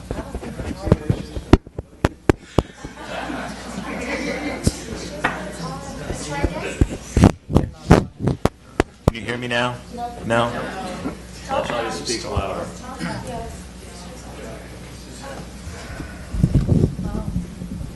Does this one work? No? Punch the button. There you go. That's green. It should work. Is it on now? Can you hear me? I'll speak loud. I want to thank all of you for coming. We're your neighbors here. We all live in town. We're not elected city officials here. We're appointed as volunteers to help sort through these tough issues. And we want to do what's right and what's fair. And fair to the developers, frankly, and fair to you as our neighbors. So I think all of you, and I would say probably all of us, think that Mr. Kemp put together a pretty awesome plan, first of all, right? The houses that he's planning they're beautiful, I think, And he's offered to put these houses together in a way that the city has pretty detailed control over, which is nice. And they fit into the Alsatian idea of architecture. Maybe not exactly Alsatian, but something close. So I think that we owe Mr. Kemp a thank you for putting together something for us to look at. Now, is it appropriate for this area? I don't know. I've listened, and it sounds like almost all of you, except one or two folks, have been against this kind of development.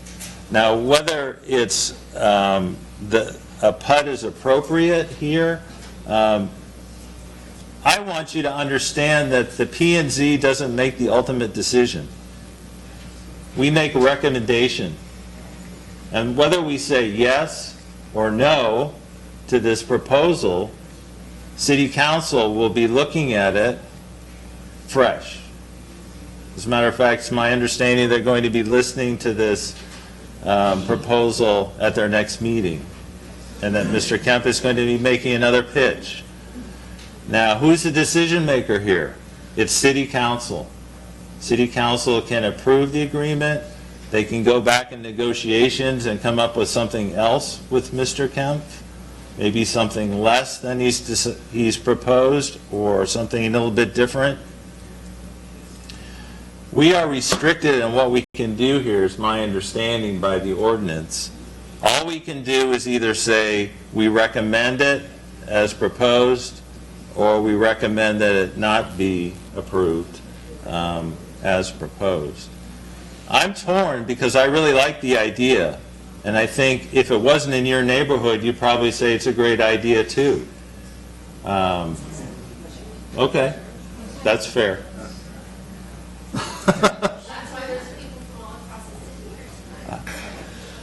That's right. So we've listened to you, and I think we'll vote on it, and they'll move to the next step. But I want you all to understand that the process doesn't stop here, and this is a democracy. We have a process. We have a process to look at this whole thing. I mean, Mr. Kemp spent, I don't know how much money to put this proposal together. Okay, that's fine. Thank you, guys. But what we're saying here is this: be patient with the system. It's working. We're going to make a vote here soon, and whether you agree with it or not is fine. But it's going to go to City Council. Sir, please be respectful. Yes, sir. Whatever happens here, City Council is going to take this up and make a decision, and their decision is going to be the final one. So we appreciate you being here. I thank Mr. Kemp for being here. It's very difficult, I think, to be the target for a lot of ugly comments.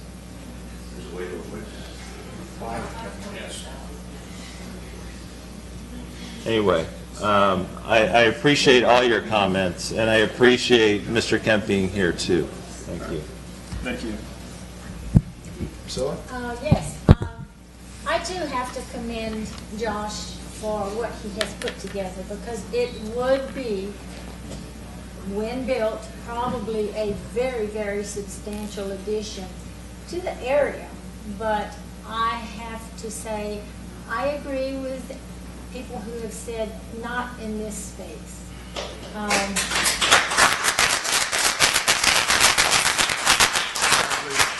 I serve on the Historic Landmark Commission.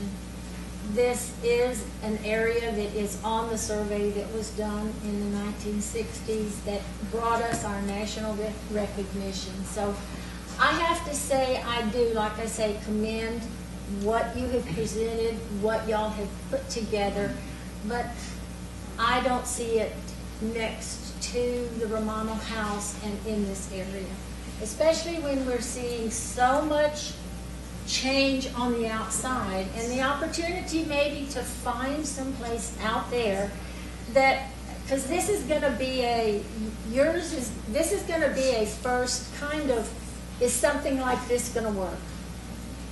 And so maybe someplace out close in to the city, but I do not agree with where it is planned to be placed. But like Jeff said, we are the first process, we're the first step.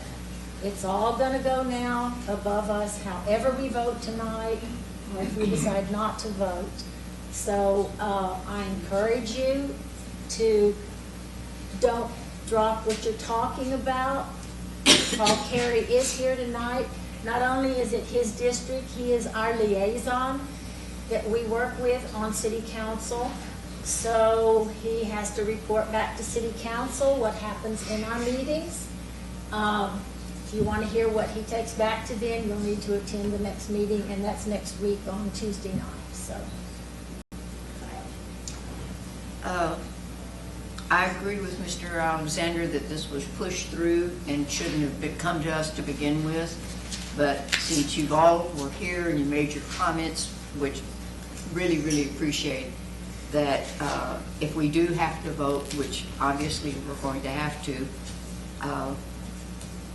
I'm just sorry that it has to come up this way. I do feel that if we supported this as it is presented, that it is setting a precedence, and every vacant lot in Castroville would be affected by it. And I'm not for that, period. I believe in the historic preservation of Castroville within the river bend, and I hope you will respect that as well, that when we try to get something in place to protect your property, whether it's historic or not historic, that you'll be just as adamant about coming and saying, okay, we need to do this for Castroville. We're unique, we're historic, we've got so much going for us, and I don't want to lose it either. I don't. Thank you.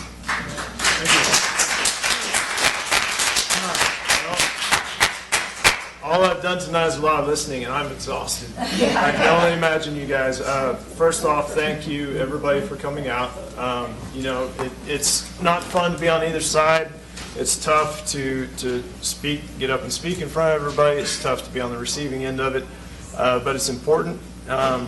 You know, sometimes you hear people say, if you want to control land, you got to own it, right? Well, I feel like that's the approach that Mr. Kemp took. He went out and bought it, and he had a vision. The challenge that we've heard tonight was that vision involves going against code that currently applies to it. It needs rezoning, it needs a PUD plan.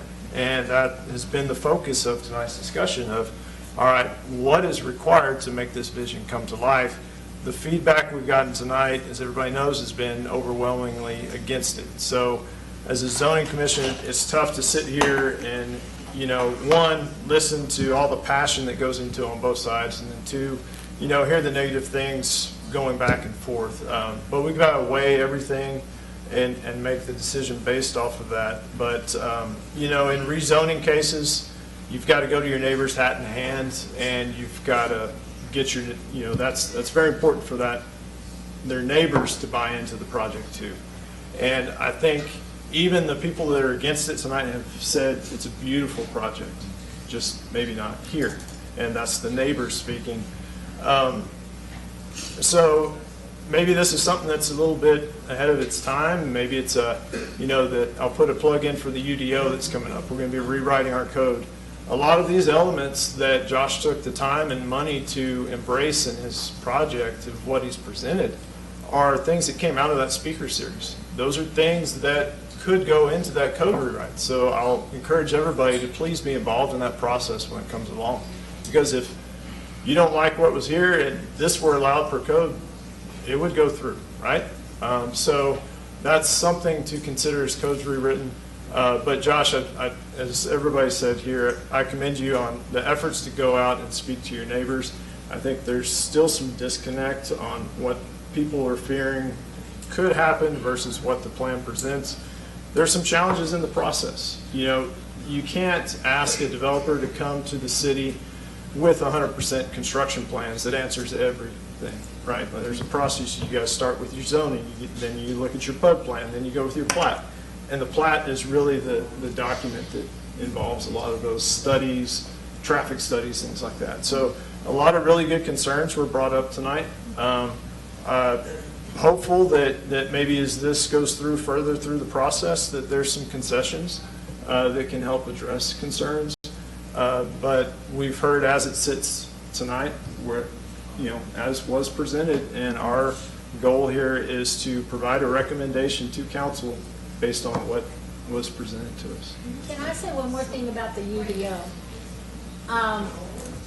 The UDO is going to, the committee has met for the first time to start planning out how that is going to work. It's going to be a long process. It's not going to be something that's going to be done very quickly. But you'll need to pay attention when there are citizen meetings, and they'll be held in places all around town. Every time you see one, it will be something on a different subject pertaining to our. If you don't attend those meetings, if you don't listen to how we're looking at redoing our codes, then you're going to miss out on how that project and what the final thing will be. So I want to encourage you, when you keep up with what's happening with that UDO process, and if you have time to attend those meetings, and they'll be held in several different places around town. Each time one is held, it'll be on a different subject about the zoning. So I can't urge you enough to watch the website, to watch how the city puts out information as to where those meetings are. They will always be open meetings. UDO stands for Unified Development of Ordinances. So this is a comprehensive look at our ordinances that are out there, the ones that need to be fixed, maybe the ones that are okay, pulled into one more readable document than what's out there when you have to look at 18 different places. And it's hard because, yes, I agree with what's been said about our ordinances. They're very difficult to read. So I urge all of y'all to try to attend as many of those meetings over this next year that's going to happen, because that will be a new set of ordinances at the end of that come out of this. So please, watch. Are there other ways that we can receive notifications other than just watching the website? Brianna, you want to talk to that a little bit? Yeah, so during this UDO process, we do have, we're going to be trying to send out like mass emails, like the people that did go on that Journey series, to the Journey series. If your name was on that email list, we're going to like try making sure we get the information out there as quick as possible and as early as possible. So city website, newsletter, we're going to try to get them into the newsletters of your utility billing, yes. Facebook. And like I said, we're going to also try different avenues of getting like email lists together. If you want to be put on that email list, my thing's not up there, but I will give you my email address. I will put you on the email list to make sure y'all get notification of when those meetings are, and so y'all can attend. Thank you. Yeah, thank you. Mr. Chairman, has a vote been called? No, sir. Mr. Chairman, may I make one more comment? Please. 20 seconds, please. Just real quick. All I want to say is I appreciate y'all's comments. I appreciate everybody else's. But I just want to tell you, as a matter of fact, tomorrow morning, I will be filing an appeal under Section 7 of the Comprehensive Zoning Ordinance to void this entire meeting as a violation of city ordinance. You have an attorney opinion coming at the next meeting. You're voting on something or going to vote on something that even the city hasn't decided on. Think about that. Scott Dixon said, we don't even have a legal opinion if this is the process we can use. So I caution you, please, to take action. Thank you. Thank you. All right. Any other comments? If none, I'd entertain a motion. Read it. What do you want us to read? How do you want us to read them? Just read it, number 6. Okay. Make a motion. I make a motion to deny the action on a planned unit development request for approximately 1.487 acres located at the property north of Houston Street and Alamo Street intersection. So I have a motion. Do I have a second? A second. A motion and a second. Is there any discussion? Are we required to say yes or no, or can we just make a recommendation for city council to consider? The recommendation is usually based off the approval or denial. I honestly, I don't know the answer to that. Like, if you want to say you're going to table it, well, City council is going to be considering this at their next meeting. yes, they are. So So I what's would- the effect of our action? I would go ahead and probably make the motion, especially because it looks like it's going to disapproval, only because then if you table it, then it's supposed to come back, or there's like almost a lingering. Quiet, please. And so, Brianna, on this, the recommendation to council is just that, or a thumbs up, thumbs down, which is the purpose of P and Z. It does not impact the city council's required vote for approval. Because of the response that's been received, at least a three-fourths vote is required for approval. So what we're doing here tonight is just providing a recommendation to council. It has no impacts to what they have to do for consideration. Can we amend the motion to say that that's based? Sorry. Quiet, please. I'd like to amend the motion to note that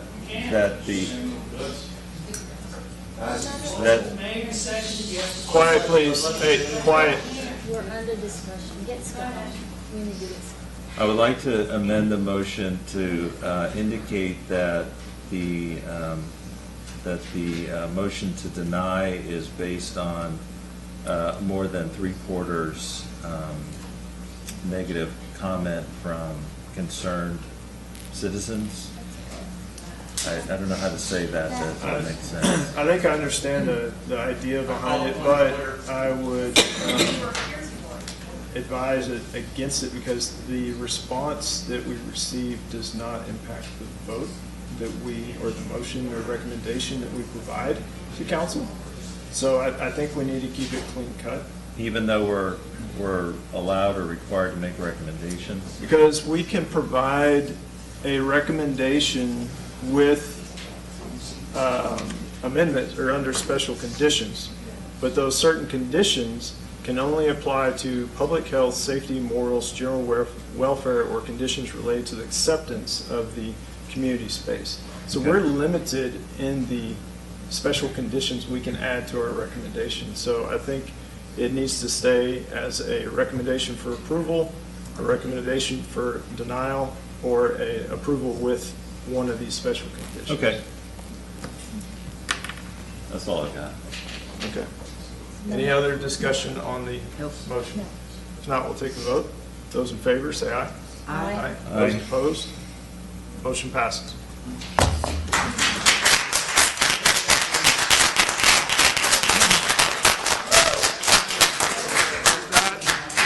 We are adjourned. Thank you.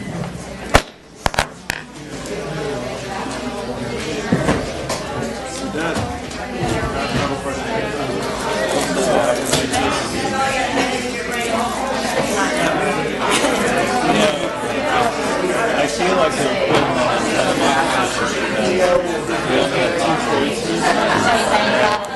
No, I'm glad everybody's seen it. Let me tell you. Is it because you don't think it should be in the right place? Or it's not a good plan? Or it needs to be modified? I liked your last sentence. It's not helpful to see. And that's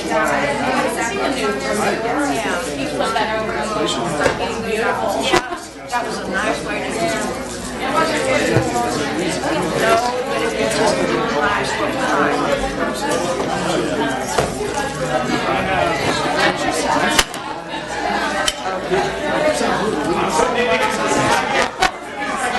Neighbors are saying no.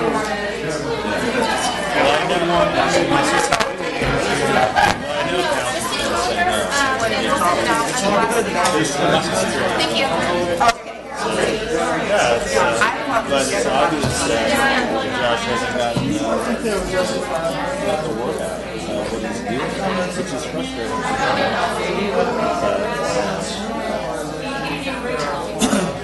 Yeah, I'm sure it is. Yeah, we spent a lot of money.